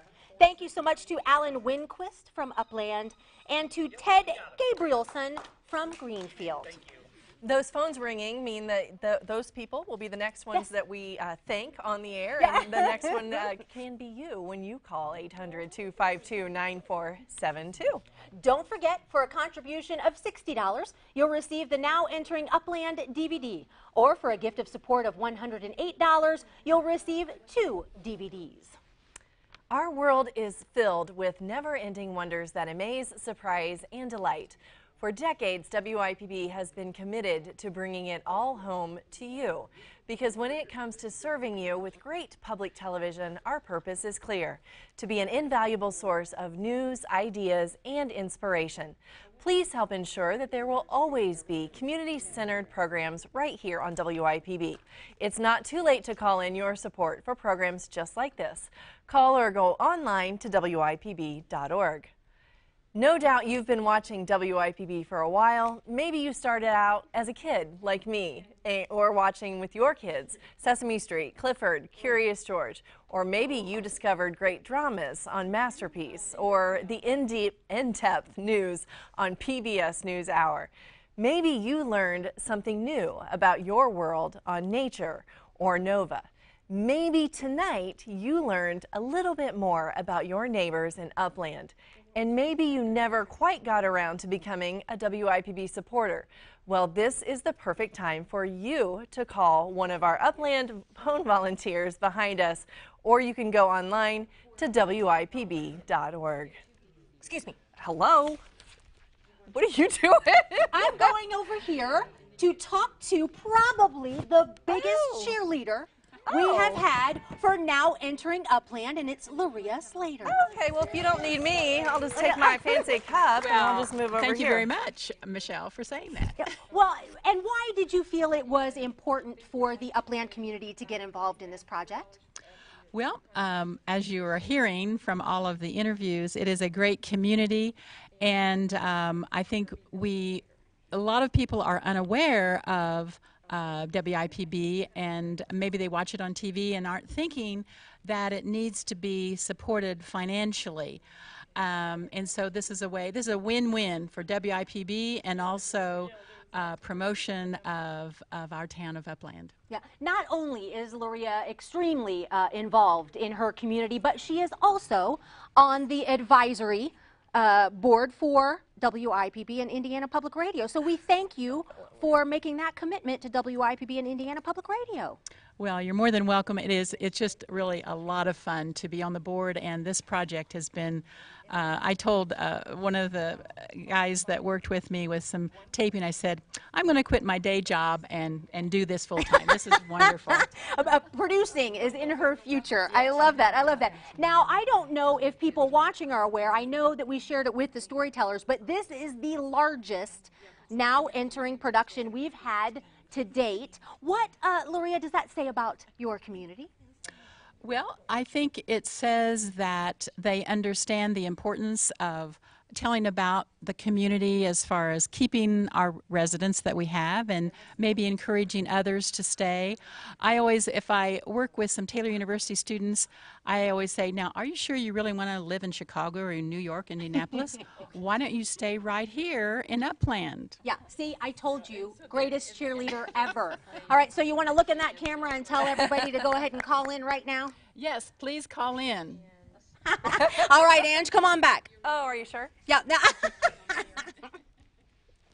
Got my fancy cup. Oh, yeah. Here, I'll put it back over here. I see what you've been doing while you've been It was just water. Sure. As we mentioned earlier, we will be continuing the Now Entering project, and our next town is Alexandria, so be watching for that show later this year. We have had so much fun coming into the towns for Now Entering and hearing the stories about who and what makes your town special. This evening has been all about Upland, and we hope this show will inspire you to take a trip to visit your neighbors in Upland. If you like Now Entering Upland and want to help us make sure quality local programs stay on WIPB, please give us a call right now. Now, let's get back to the program. Let's get back to Now Entering Upland to learn a little bit more about a family farm, a beloved church, and a writer with an Upland connection that just might surprise you. Ooh.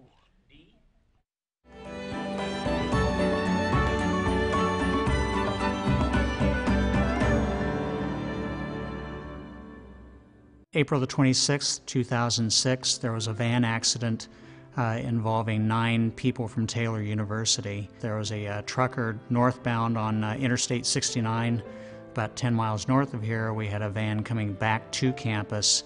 The trucker fell asleep. The van went across the center and struck our van, and so 5 people in the van were killed and 4 were seriously hurt. And so in the aftermath of that then, as we began to learn the scope and the enormity of this disaster, was when we began to see, this was much bigger than Taylor University. Normally, that time of April, everybody's outside. You got people walking, you got people playing tennis. Nobody was outside. It was almost like it was 3 in the morning. And so that was a very odd, strange, kind of ominous feeling thing. I serve as spokesperson for Taylor during a crisis situation. This was definitely that.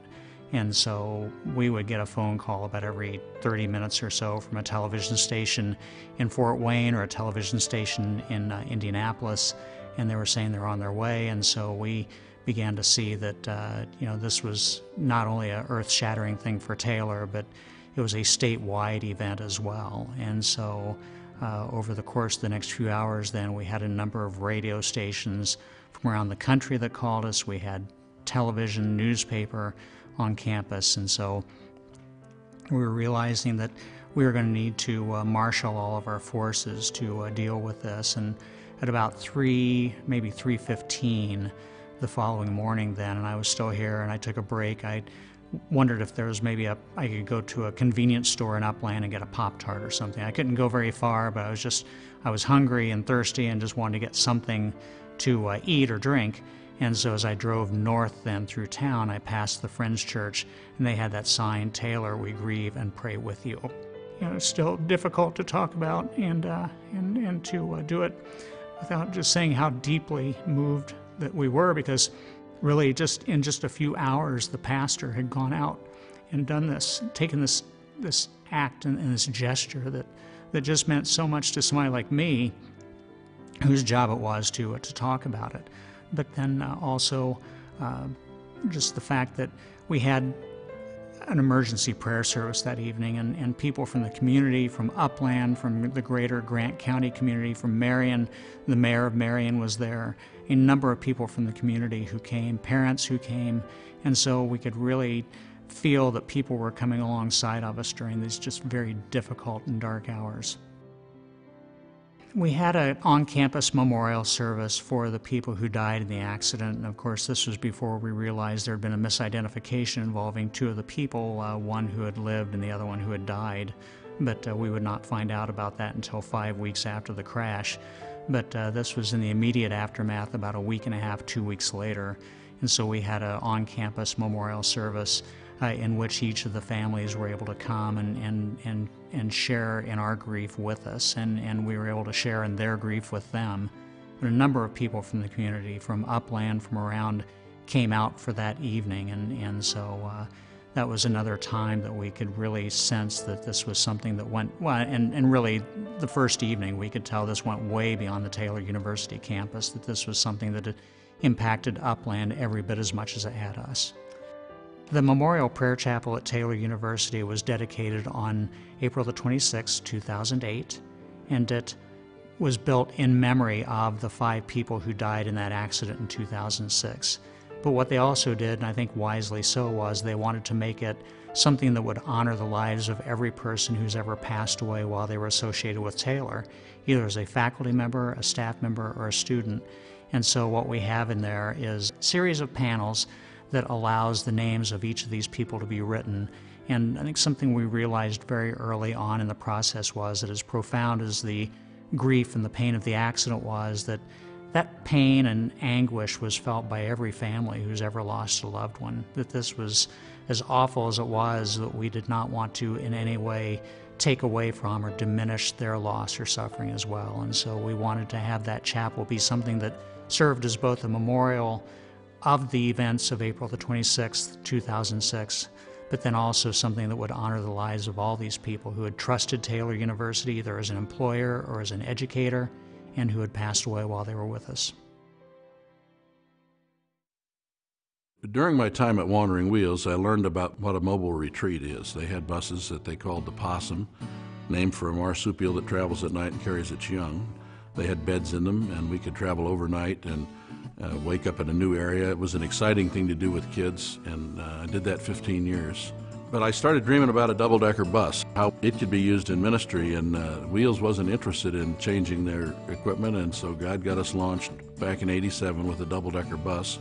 2 of us, Bob Walker, a Taylor grad that I'd met on a coast-to-coast bicycle trip at Wheels, and I decided this is what God wanted, and we launched the program in September of '87.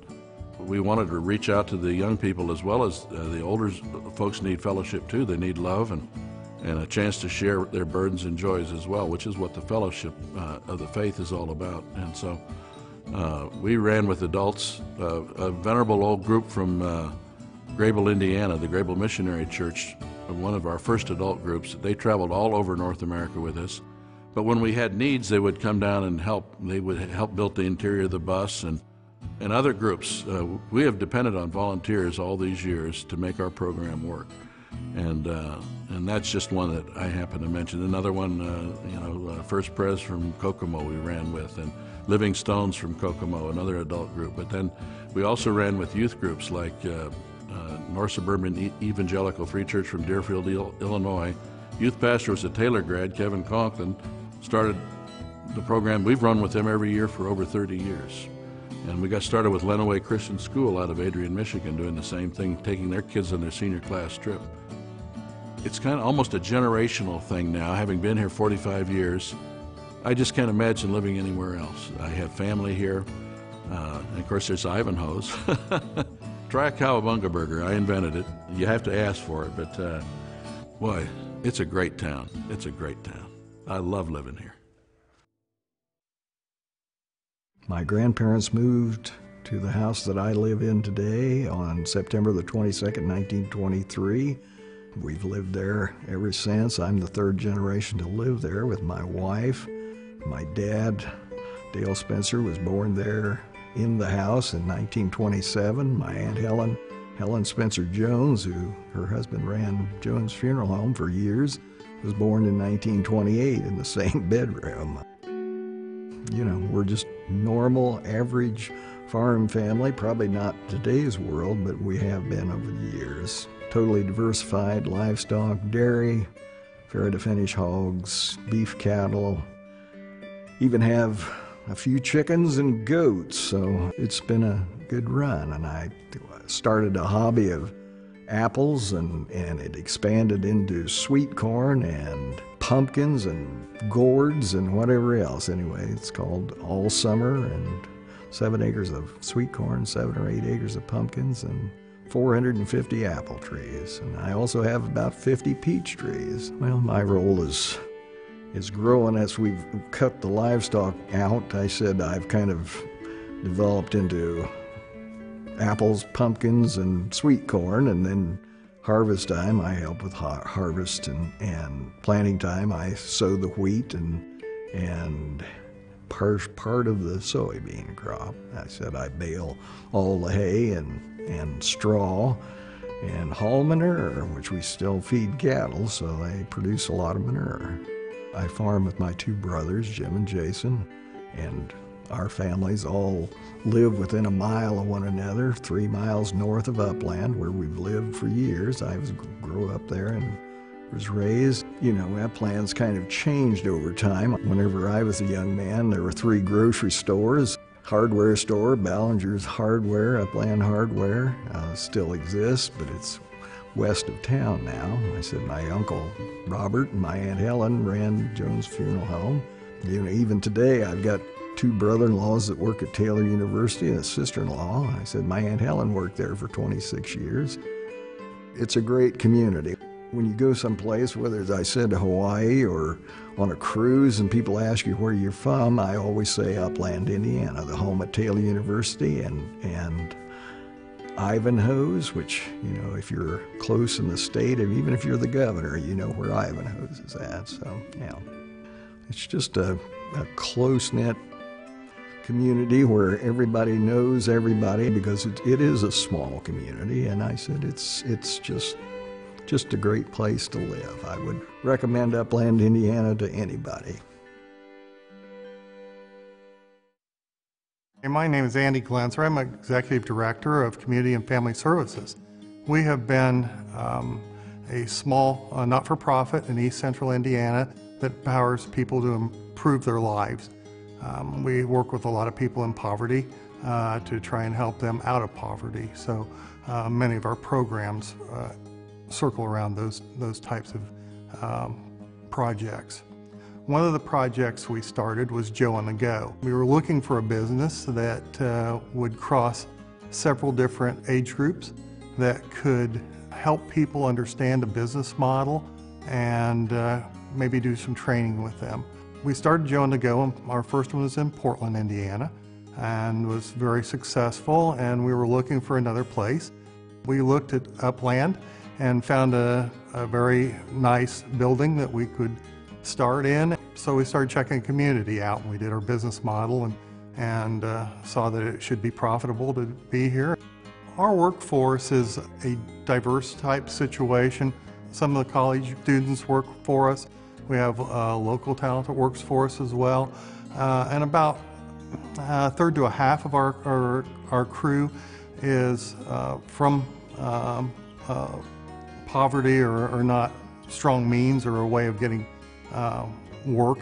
There may be something in their lives that are holding them back from that. So we work diligently with our own education model, plus we expect them to improve their education while working for us, and we pay for all those kinds of things. We help them with babysitting and transportation, and we give them a higher pay actually than most of the baristas, and try and fulfill what they need to do, building soft skills or whatever it may be, to be able to get a more lucrative job and be able to help them out of poverty at some point. It's definitely given me hope. A place where I was before that I was a manager of Joe on the Go, I was living, you know, a hopeless life. And in a matter of 2.5 years, I have went back to college. I'm currently auditing a class at Taylor University. So I'm currently a student at Taylor, and the things that I have been doing, you know, I can go and share my testimony with other people to show them that there's hope. You know, when you're around the right people and you do the right things and you work hard, and you know, so there's a lot of sharing that I do.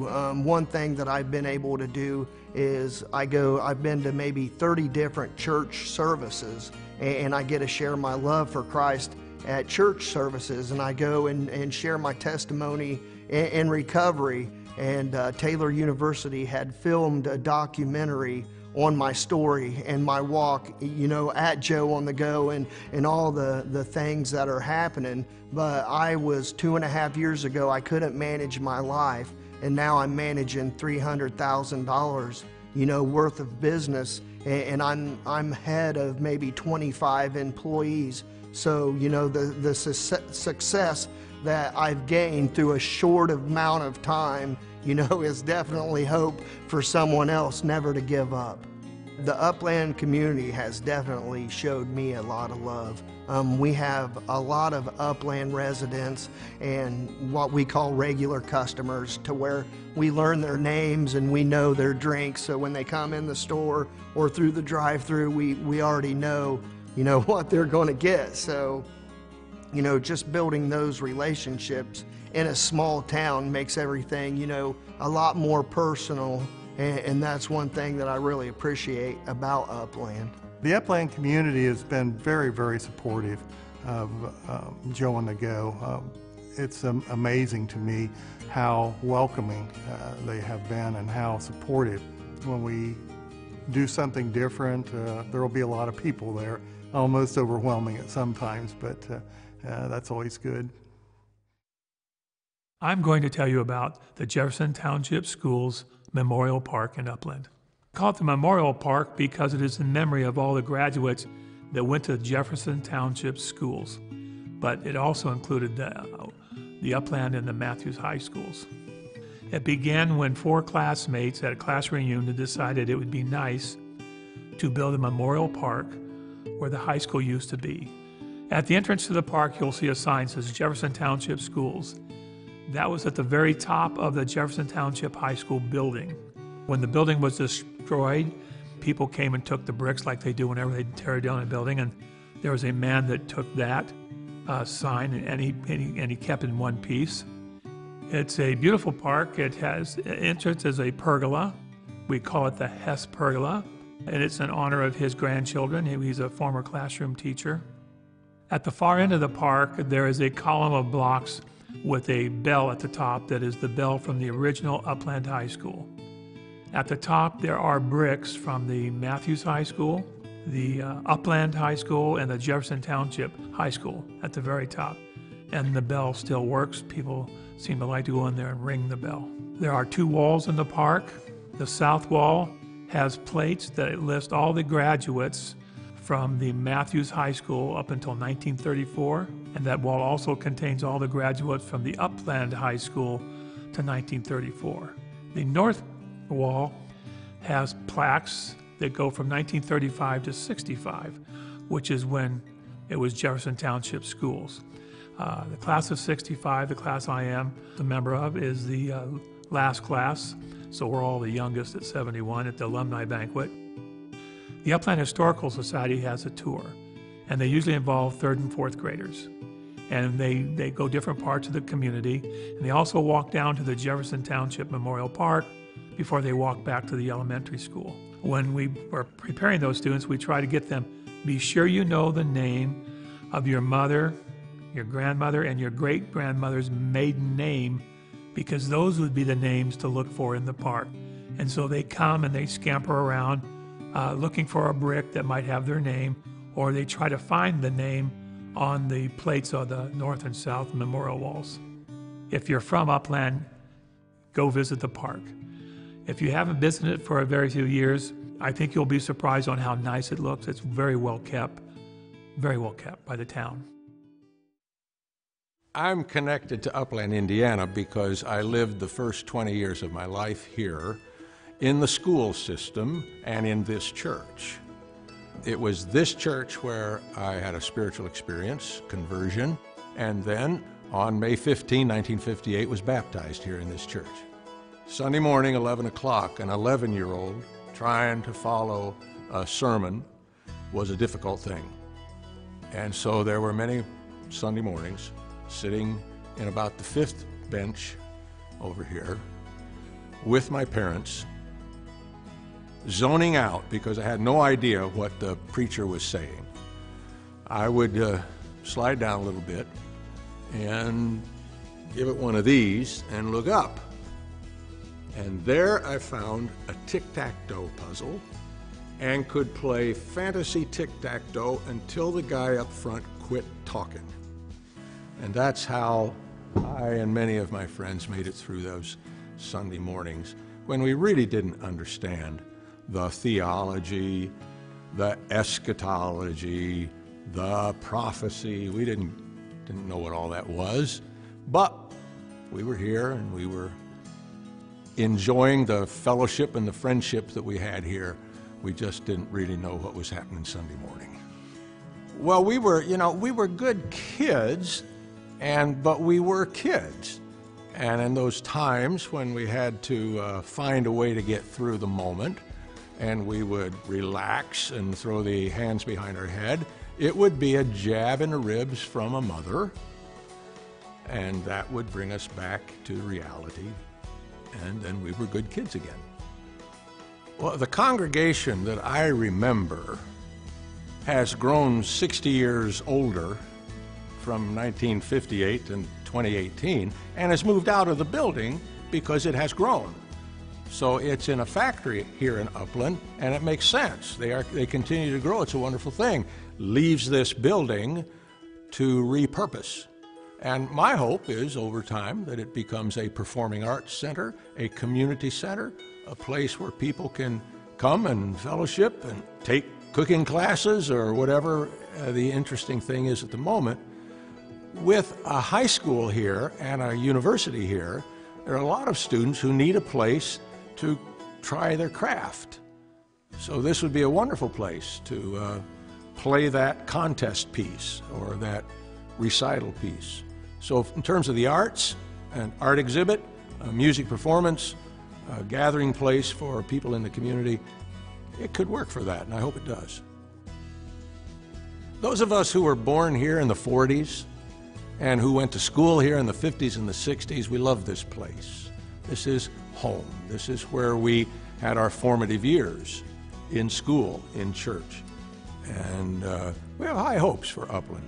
It is the high point on what used to be a passenger train that took people to Chicago and back. It's not the high point in Indiana, but it's the high point between Columbus, Ohio and Chicago. It's Upland or it's Upland, depending on, I don't know what, but nobody has been able to solve that question. My love of medieval and Renaissance literature got me interested in the works of C.S. Lewis and J.R.R. Tolkien, who both taught medieval and Renaissance literature themselves in their career, as well as, of course, writing great imaginative work. And somehow, along the way, I became really interested in their work of all sorts, and at Taylor I got asked to be the director of the Center for the Study of C.S. Lewis and Friends, which I took over in 2015, and so now I'm doing that as well as teaching my regular classes. It sort of starts with one person, and that was a math professor named David Newhouser. Well, when he finished graduate school, he thought, well, I put off all my questions I had about life and faith and things like that till I got done with my degree. Now I'm teaching full-time and I need to explore these. And somebody said, read C.S. Lewis, read C.S. Lewis. And so he did. And it meant a lot to him. Then he says he started reading all the people that C.S. Lewis was reading, like George MacDonald and other friends of C.S. Lewis. One day, somebody walked into Dave's office and said, you should meet my uncle, Dr. Ed Brown, down in Indianapolis. He loves C.S. Lewis as much as you do. And he has a great collection of it in his basement. And Dave started taking classes down, taking his students down to see Ed. And they did it for years. And there, Ed would tell them stories of collecting these books and show them the replica of an English pub bar that he had built, which we now have at the center at Taylor. Eventually, and it took many years, Ed was financially able to have that collection come to Taylor, and the way that happened was through a very generous gift from an anonymous donor and the help of a lot of other people at Taylor who would visit Ed and talk to him and befriend him, you know. And so this became a great relationship. Dave Newhouser and Ed Brown. Dave founded the center, we call it the Brown Collection, in Dr. Brown's honor. And they both died in 2015, within a couple of months of each other. And at the 2016 conference that we held, we announced a special theme of friendship, and especially the friendship of Dave Newhouser and Ed Brown, and we remembered them in a whole lot of different ways. Someone else has said, not someone at Taylor, someone outside of Taylor, has estimated that it's the third largest or finest collection of first editions and manuscripts of C.S. Lewis and some of these other related authors in the world. We must say the first two, the one at Oxford and the one at Wheaton, are way ahead of us. When we say we're third, we always add we're a distant third. In the Brown collection, we have a pristine, beautiful first editions of all 7 books of the Narnia Chronicles, 2 of them signed by C.S. Lewis, which makes them very, very rare and precious. Both signed to a little girl who owned all 7 of the books and has her book plate in the front, so that's super special. We have 100 or so letters written by C.S. Lewis to different people. They're not just random. The collections we have are very specific collections. They're like 30 letters to one person, 25 letters to one person, you know, so they're special. Every Friday at 4, we have what we call Lewis Tea. You know, we try to make it as British as possible. We started that last school year, and I just came in one day and said, we're going to have something every Friday at 4 to meet with students and see what happens, because we want to get students more involved. And it's worked marvelously. And we'll have 15 people, 20 people, 40 people, 50 people. We had Bilbo Baggins' birthday party, his 71st birthday party, for one of the Lewis Teas. We had about 120 people with a massive cake and Hobbit appearances and dancing and fiddle playing, and it was just really crazy fun. We want to throw a big net out and get more people to come, and then sometimes they're pretty deep and pretty intense and looking closely at the work of one author. I'll give you an example. Near Veterans Day, or Armistice Day, they call it in Europe, we always have a remembrance time where we probably light a candle, have a reading, and we read from the war poems of C.S. Lewis, who fought in World War I. And we read letters from Tolkien, who wrote about his experiences in World War I.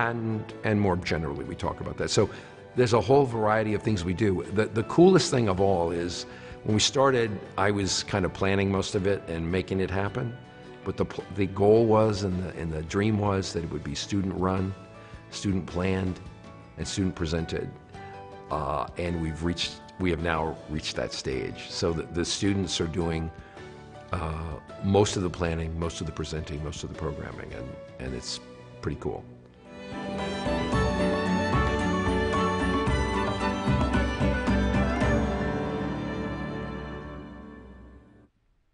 What an amazing collection. I didn't know that that library existed in Upland until we started working on Now Entering Upland. And that's exactly what we're talking about. These amazing stories told by the people that live and love their towns. Absolutely. Well, thank you so much to all of you who have already called in tonight to support WIPB and Upland. We hope you're enjoying getting to know your neighbors in Upland and all the wonderful things about their town. Call now to let us know you like this series and want to see more of this type of programming on WIPB. 1-800-252-9472 is the number to call. Oh, look, you're magical. And right on cue. Say it again. And call again. And call right now. Now. Nice try. I know. We have some people to thank, Michelle. We've heard from a lot of people, and you can be the next one that we thank when you call 800-252-9472, just like Alan Winquist. He's a retired professor from Taylor. Thank you so much, Professor Winquist. Oh, I bet he loved the C.S. Lewis story. I bet. Then. Absolutely. Joanne Cosgrove, thank you so much. She says the Cosgroves love Upland. Thank you to David Love, speaking of love, from Gas City, and he says, Joyce Love, David says hi. And thank you so much to Jane Butler. She is originally from Upland, and she now lives in Alexandria. She's very excited about the next episode. Absolutely. Of Now Entering. And we heard from Emily Kowalski of We Muncie, did. who We said did. that she wants to move to Upland. Yes, we have heard that She's from several fallen people in now. love with the town, Yes. and she How could you not? wants to join the garden club. Yes. And she's ready to move. Yep, So she's ready, I'll have to Mr. talk Bailey. to you, Mr. Bailey, Yep. after the show. We have a convert for you. Every day, WIPB takes you on a new adventure with a broad range of perspectives and voices you won't get anywhere else. And at WIPB, we take our role as East Central Indiana's PBS station very seriously, serving as a vital educational and cultural resource within your community. Your financial support makes everything we do possible and ensures that we continue broadcasting the best, most diverse, and most trusted television programming available. News, public affairs, documentaries, dramas, comedies, music, children's programs, and local productions, of course. If you're enjoying Now Entering Upland, make a gift of support to WIPB now by calling 800-252-9472 and talk to one of our phone volunteers from Upland, or go online to WIPB.org. And with your gift of $60, we'll send you the Now Entering Upland DVD. Or for a gift of $108, we'll send you 2 DVDs to say thank you. We have lots of bonus material on the DVD, including behind the scenes of production day at Upland and here in the WIPB studios, plus photos and videos not seen in the program tonight. Your financial support, no matter the amount, really does make a difference. WIPB is a nonprofit organization that depends on funding from a variety of sources, federal, state, and individuals just like you. We need your support to keep programming that is entertaining, educational, and innovative on WIPB for you and your children and grandchildren. Programs that you can't find anywhere else. Programs like Now Entering Upland. We love being able to connect our viewers with the great local stories and storytellers through this series. Call now at 1-800-252-9472 or go online to show your support for Upland and WIPB. We have got a lot of people on the phone right now, but it looks like Rita still needs a phone call. So call right now so you can talk to Rita, one of our amazing storytellers this evening. All you have to do is call 800-252-9472. And we'd like to thank everyone who is watching on Facebook this evening. Absolutely. And or on WIPB.org because we're streaming on YouTube through the WIPB website. Absolutely. And if you're on your computer right now and you're watching on Facebook and you haven't called us yet, now is the time. Yep, we still have pleny of time. Yeah. She tells you to do it, and they respond. Thank That's you fantastic. so much. You're kind of magical. Oh, yes, everyone is on the phone. Mr. Bailey? Mr. Bailey needs a phone call. Phone number 1 needs a call. And Mark Sewers. And we need some ice cream. Yeah, I know. Mark says if you call him right now, he'll give you the shake of your choice at Ivanhoe's. Is that right, Mark? Strawberry shortcake. If you're currently a member of WIPB, whether you give every month or every year, we thank you. Every contribution you make to this station strengthens our community by allowing us to be able to bring everyone programming they can trust, programming that informs and entertains, programming that makes a difference. Thanks again to the wonderful residents of Upland for sharing their stories and for volunteering their time. If you would like to nominate your town for consideration, send us a note or give us a call. We want to share the stories of your town told by you. Now, if you haven't made that call yet tonight, there's still plenty of time. Absolutely. What do we want people to do, Michelle? We want people to get on the phone right now, 800-252-9472. Call right now so you can talk to one of our awesome storytellers. They are ready to hear from you. You can tell them how much you enjoyed their story, how much you enjoy this program, and how much you enjoy WIPB. Remember, you can still call in During the last segment, which will be starting in just a few minutes, the phone bank volunteers will be here, well, really as long as it takes. Yes, until the end of They the program. brought sleeping bags. Yes. We've got pizza left over. They are in it for the long haul, so they are ready to take your calls. As long as you continue to call in, we'll be here. Yes. In our very last segment, why don't we head on over to Ivanhoe's for some ice cream?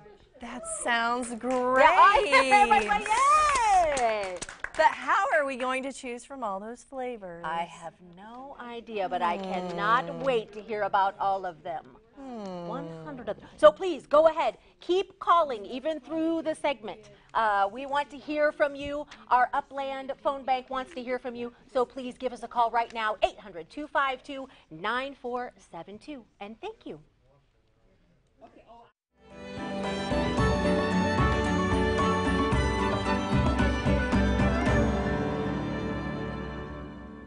Hi, I'm Mark Sowers. I'm general manager at Ivanhoe's, and I've been there for about 30 years.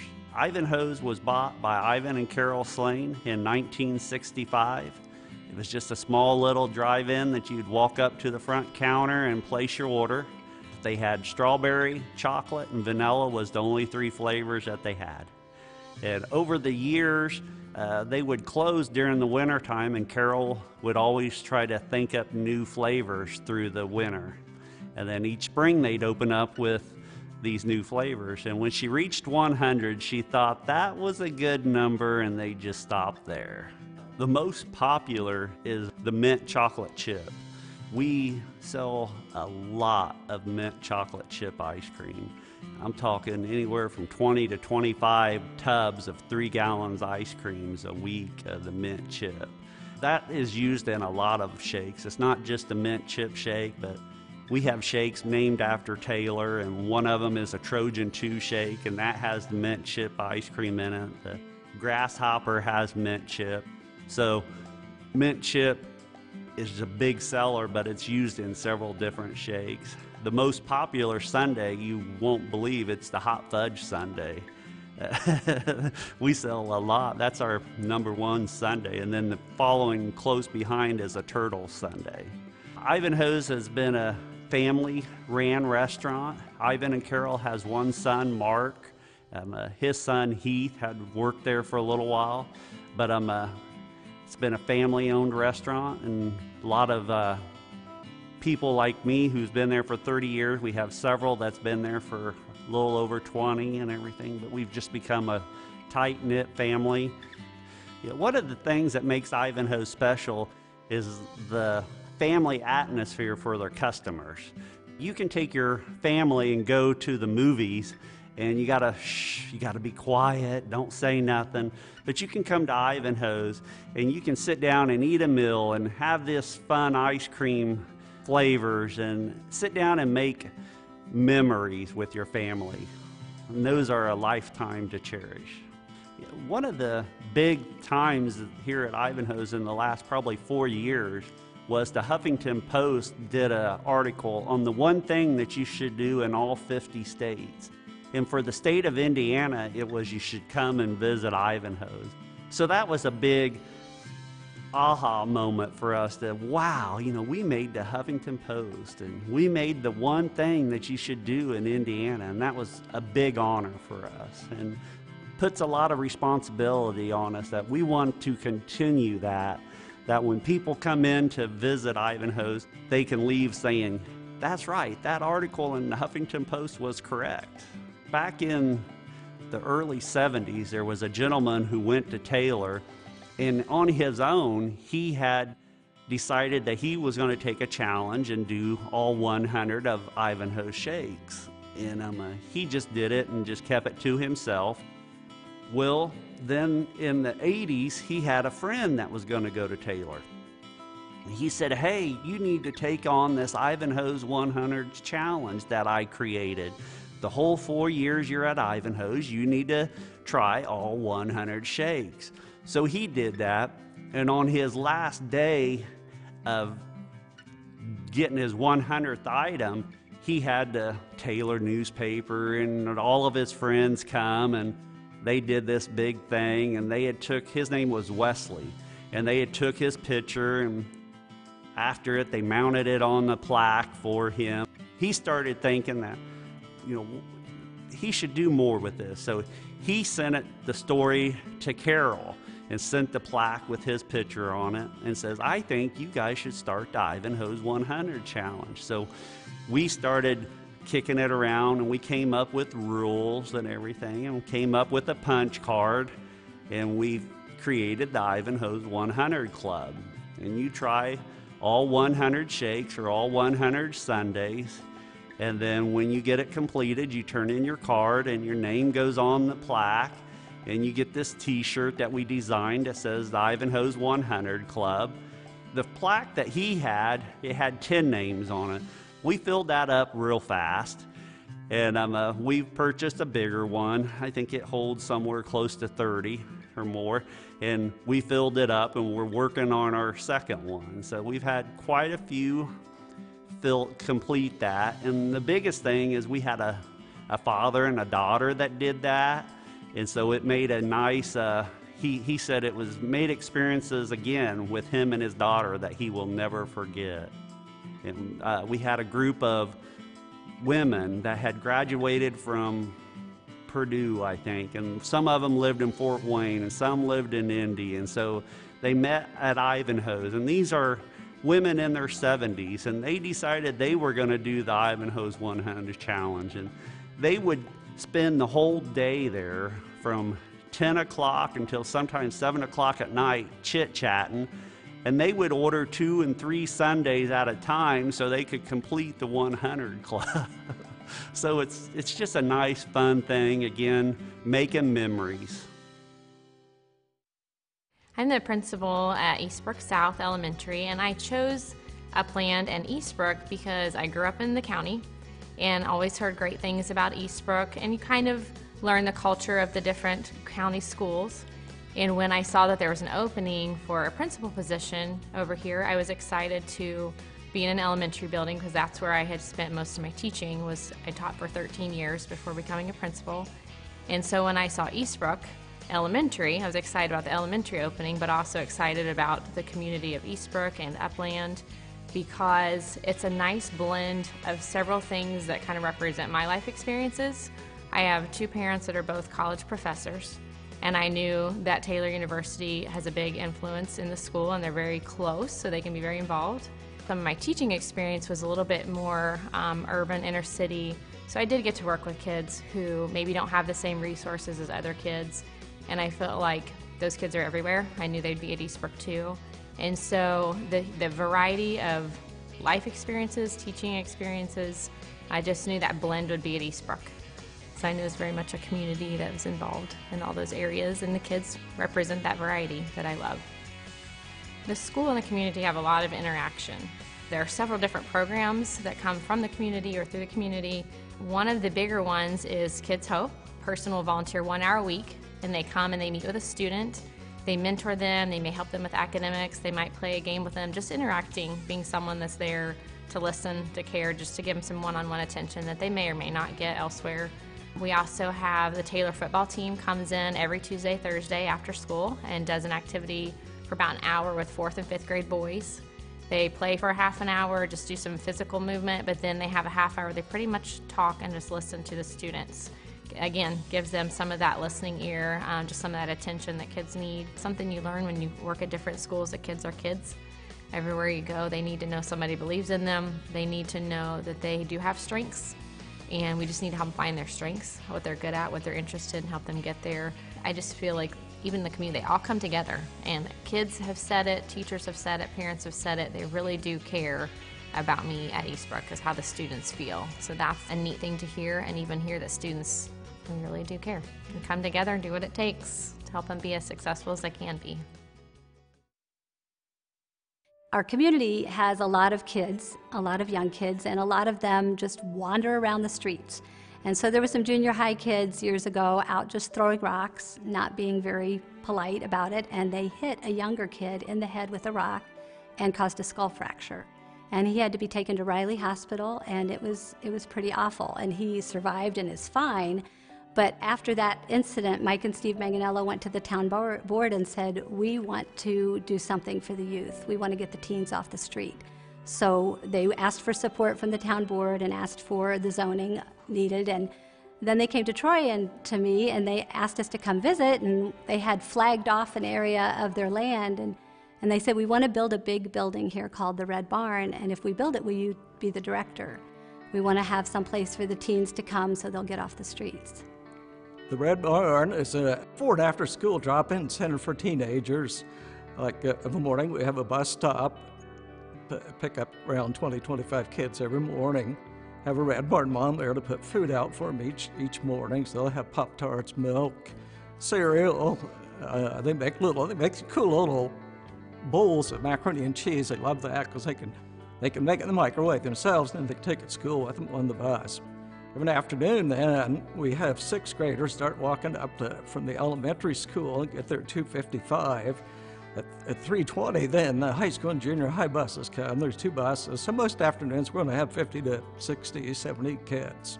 They pay 25 cents for a can of pop, and that is all we charge. Everything else is total donations. Every day when I come to the Red Barn, I kind of supervise the kids maybe differently. I tend to come in and kind of canvass and see who's there and what they're up to and who's left out, who isn't involved in a group, because a lot of times, at least some of our girls tend to be a little rude with each other, and so someone inevitably gets left out of the clique. So I guess I tend to pick up the stragglers and find out who's disagreeing with who, and I just try to maybe make things better. Try to find who's not behaving properly, and I tend to be the confrontational one. Troy is more the nice one, and so if we did good cop, bad cop, I'm the bad cop. Years ago, I got excited about teenagers. I don't know why, and I especially, Troy and I both especially like junior high kids, which most people think we're crazy. But something about that 6th to 8th grade age is just fascinating. They're going through so many changes, they're so confused, they don't know who they are, and they're trying to put identity and labels on themselves or listening to each other label them. They don't know what to do, and yet they're so passionate, and they're so excited about life, and they're still vulnerable and open. And so I just have always been connected. I went to Taylor, and when I was at Taylor University, I majored in Christian education and Bible, and that's my passion. My passion is sharing Christ with kids and sharing the Bible specifically. I would teach Bible 24/7 if somebody'd pay me for it. I love the kids, I love teenagers, and I love the fact that we have the opportunity and the privilege to reach into their lives, because we're seeing more and more, the older we get, the less we see this generation being raised. We see these kids being left alone a lot. We've got girls that don't have anybody at home, and they don't want to go home. We have a boy who doesn't want to go home at night because he knows nobody will be there. And it just breaks our heart. It makes me sad to think that these kids aren't being raised, they're just getting older every day. And they're just growing up on their own. I love Upland because it's a community of people who help each other and who take care of each other. Well, a possum bus, from what I understand, when they came up with the idea, was a sleeper-style bus.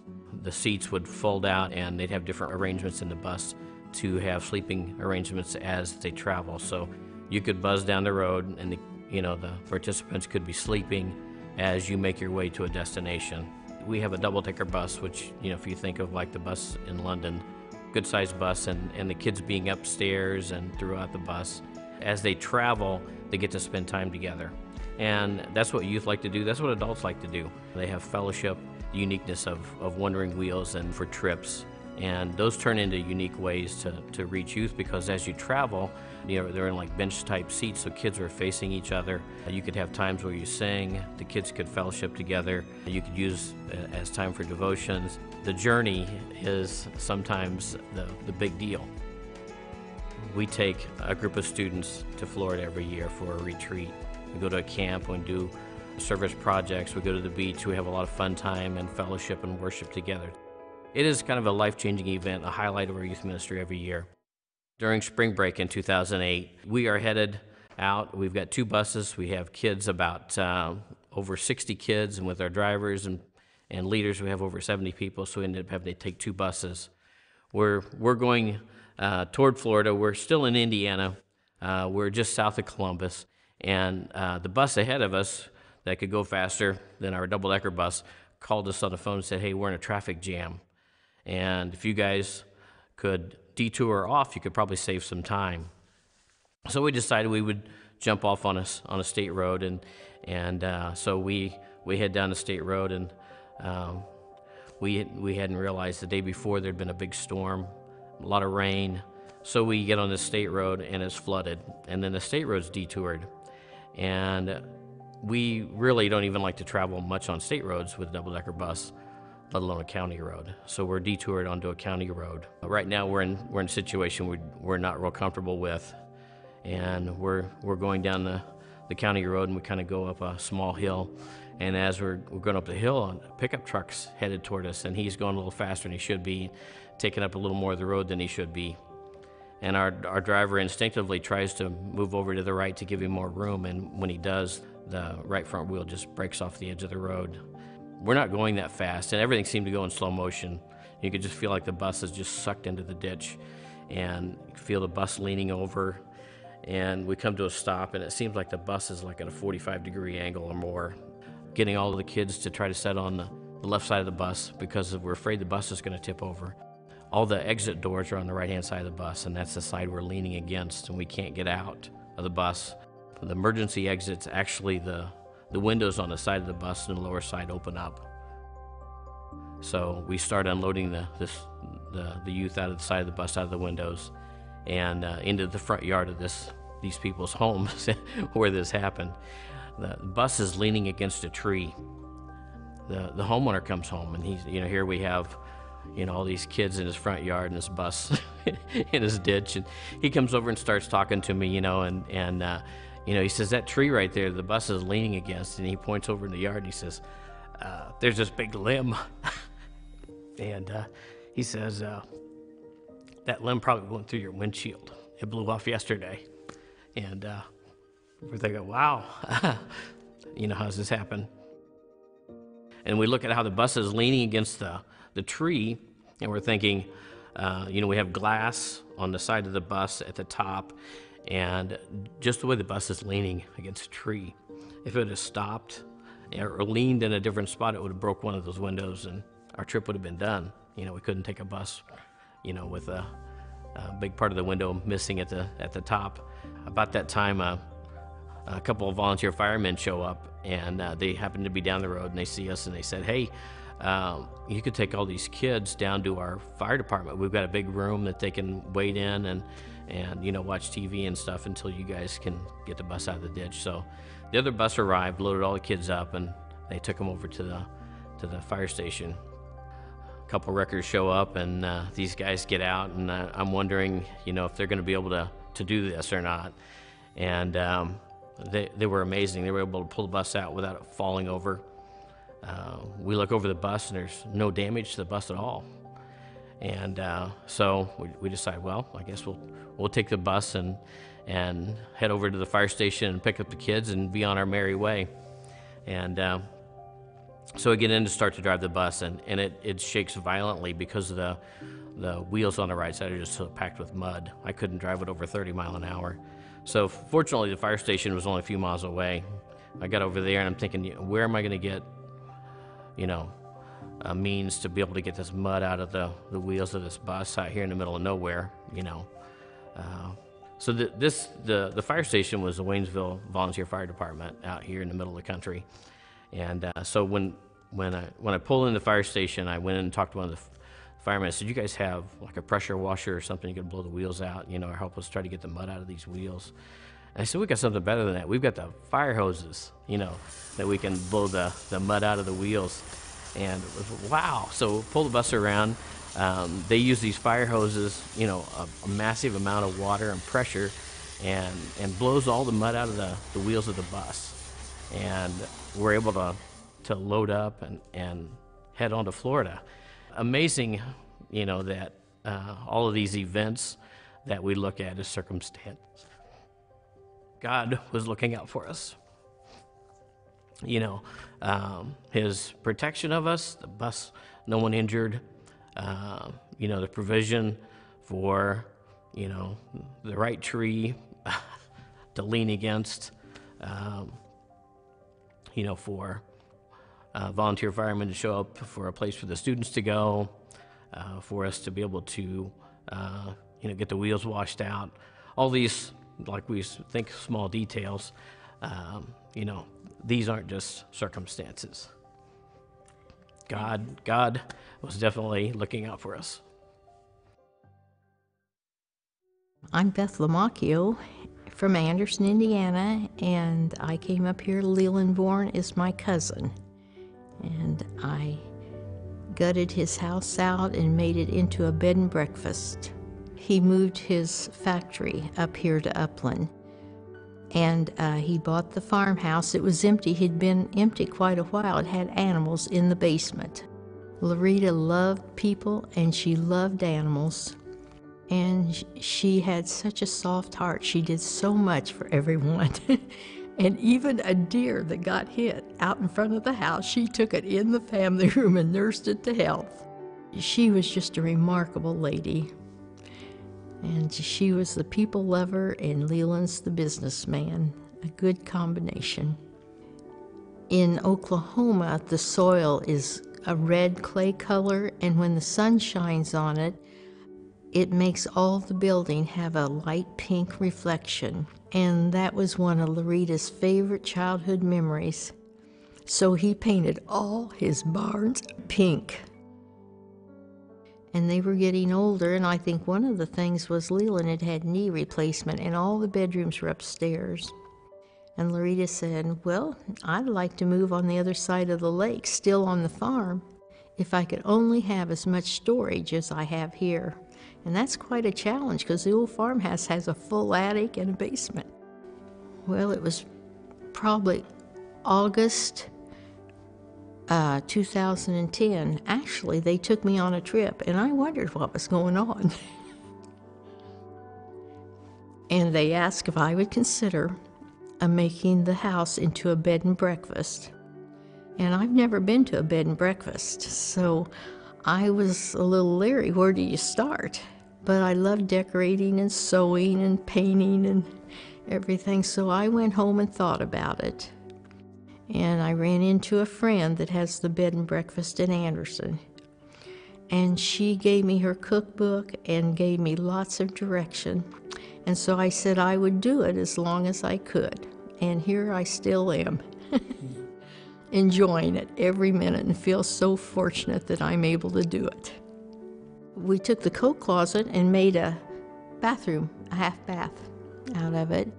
We put in new carpet throughout. I took off all the wallpaper and sanded the walls and made new curtains. We took a closet out of one of the rooms and made a hole in the wall to build a bathroom, and when we were hammering the closet, the whole ceiling came in on us, so that room has a new ceiling. And we took the carpet off the stairway and discovered red oak floors, so we didn't put carpet back. It's just a great house for a bed and breakfast. Everyone seems to enjoy it. It's real warm. Well, Loretta didn't feel good. She had headaches. They took her down to the Indianapolis hospital, and she had surgery on her heart. And she was at the hospital for a week. And she was getting ready to come home. Her hairdresser was there and doing her nails, and she had an aneurysm, and they couldn't save her. We named the bed and breakfast Peacock Point, but when that happened, he had to kind of regroup, and he decided to continue the bed and breakfast and name it in honor of Loretta, because that's what she wanted so bad. And that's what we've done. We've tried to do all her wishes. And that's a lot to live up to, I'll tell you. Loretta's funeral was unbelievable at Taylor University. Hundreds of people from Africa, the Bahamas.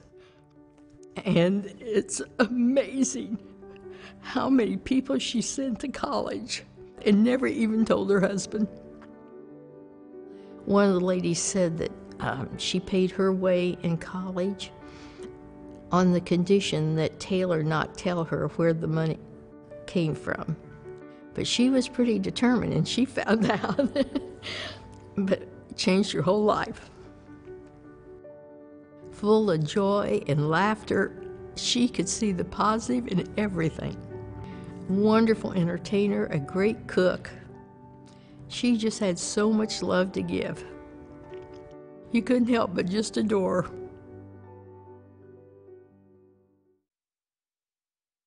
Well, there's this rich history that is the backstory to Victory Acres. Originally, it was the family farm, homesteaded during Martin Van Buren's administration back in the 1830s. And then my great-great-great-grandfather purchased the farm in 1877. And then he ended up giving that to his daughter and son-in-law, who got married and started a family there. And then they built a house there in 1893. Raised 12 children, including my great-grandfather. Then after my grandfather came back from World War II, he purchased the farm from his grandmother, raised 4 kids there, including my father. And so now our family is raising our 6 children in the house that was built by my great-great-grandfather. Victory Acres began with a prayer retreat back in 2005. I, at the time, was working in inner city Indianapolis with a lot of homeless neighbors who were struggling with a lot of different issues. And again, as I would go to a funeral or to someone's situation in the hospital where they had overdosed, I would think we need a place outside the city where we could work with folks that are really busted up. And I knew that place. It was the place where I grew up, and really sketched out what I could see happening there by faith. I mean, we're just a poor inner city church. We don't have any money to buy a farm. But came up with the idea of community-supported agriculture as a way to fund a payment to my grandparents. And then they could be able to live in their own home, and it would provide them with an income. But then it would provide our ministry with a place where we could begin to have a place of hospitality and healing for folks that needed to get away from the influences there in the inner city. Community-supported agriculture is the concept that people share in the risk and reward of the farm. So they sign up in the spring, and then they receive a share of the produce throughout the season. We were able to grow over 80 tons of certified naturally grown fruits and vegetables. We had several hundred families that participated with us in that program. We trained over 70 agricultural apprentices and interns. We had a really great time doing all that. We had to decide whether we wanted to be a farm that did a little ministry, or whether we were going to be a ministry that had a farm. We really felt like that we needed to get back to our original mission. We were doing so much with regards to growing vegetables that we didn't have the time to be able to invest in the people from the inner city, which is really the reason why we started Victory Acres to begin with. And so in 2015, we took a step back from all that and began to refocus our efforts to be able to provide that place of hospitality and healing. Victory Acres today really is in the process of continuing to develop a place of hospitality and healing for folks from the inner city. And so we've got a greenhouse, we're growing things. We've got a partnership with Taylor University Dining Commons, and so some of the things that we're growing there are going to be provided to students right here at Taylor University. And we've got a lot of things planned for the summer season. We're going to be having an urban leadership retreat that's going to be taking place in May, and so leaders are going to be coming from 5 different cities, and we'll have a group there at Victory Acres that we'll be hosting. We're going to be having groups from the inner city that will be coming to us this summer, and for campouts and cookouts and all kinds of fun stuff with teens and children and youth. And so there's going to be a lot of things that are going to be going on there, but it's going to be focused primarily on those people. And we'll have some things that are growing that they can participate in helping us with, but that's really what's going to be going on, is really focusing on the people from the inner city as they come to us, and letting them enjoy this good place with us. We see the inner city poor not as just objects of our pity, but we really believe that they should share together with us in the good things that God's provided for all of us. And so for us, that's what Victory Acres is all about. It's about that shalom that God intends for all of his people everywhere, that good life, and sharing that with all those, including our neighbors from the inner city. I love Upland because of its rich history. Wendell Berry said, "Everyone is born to a place, and this is my place."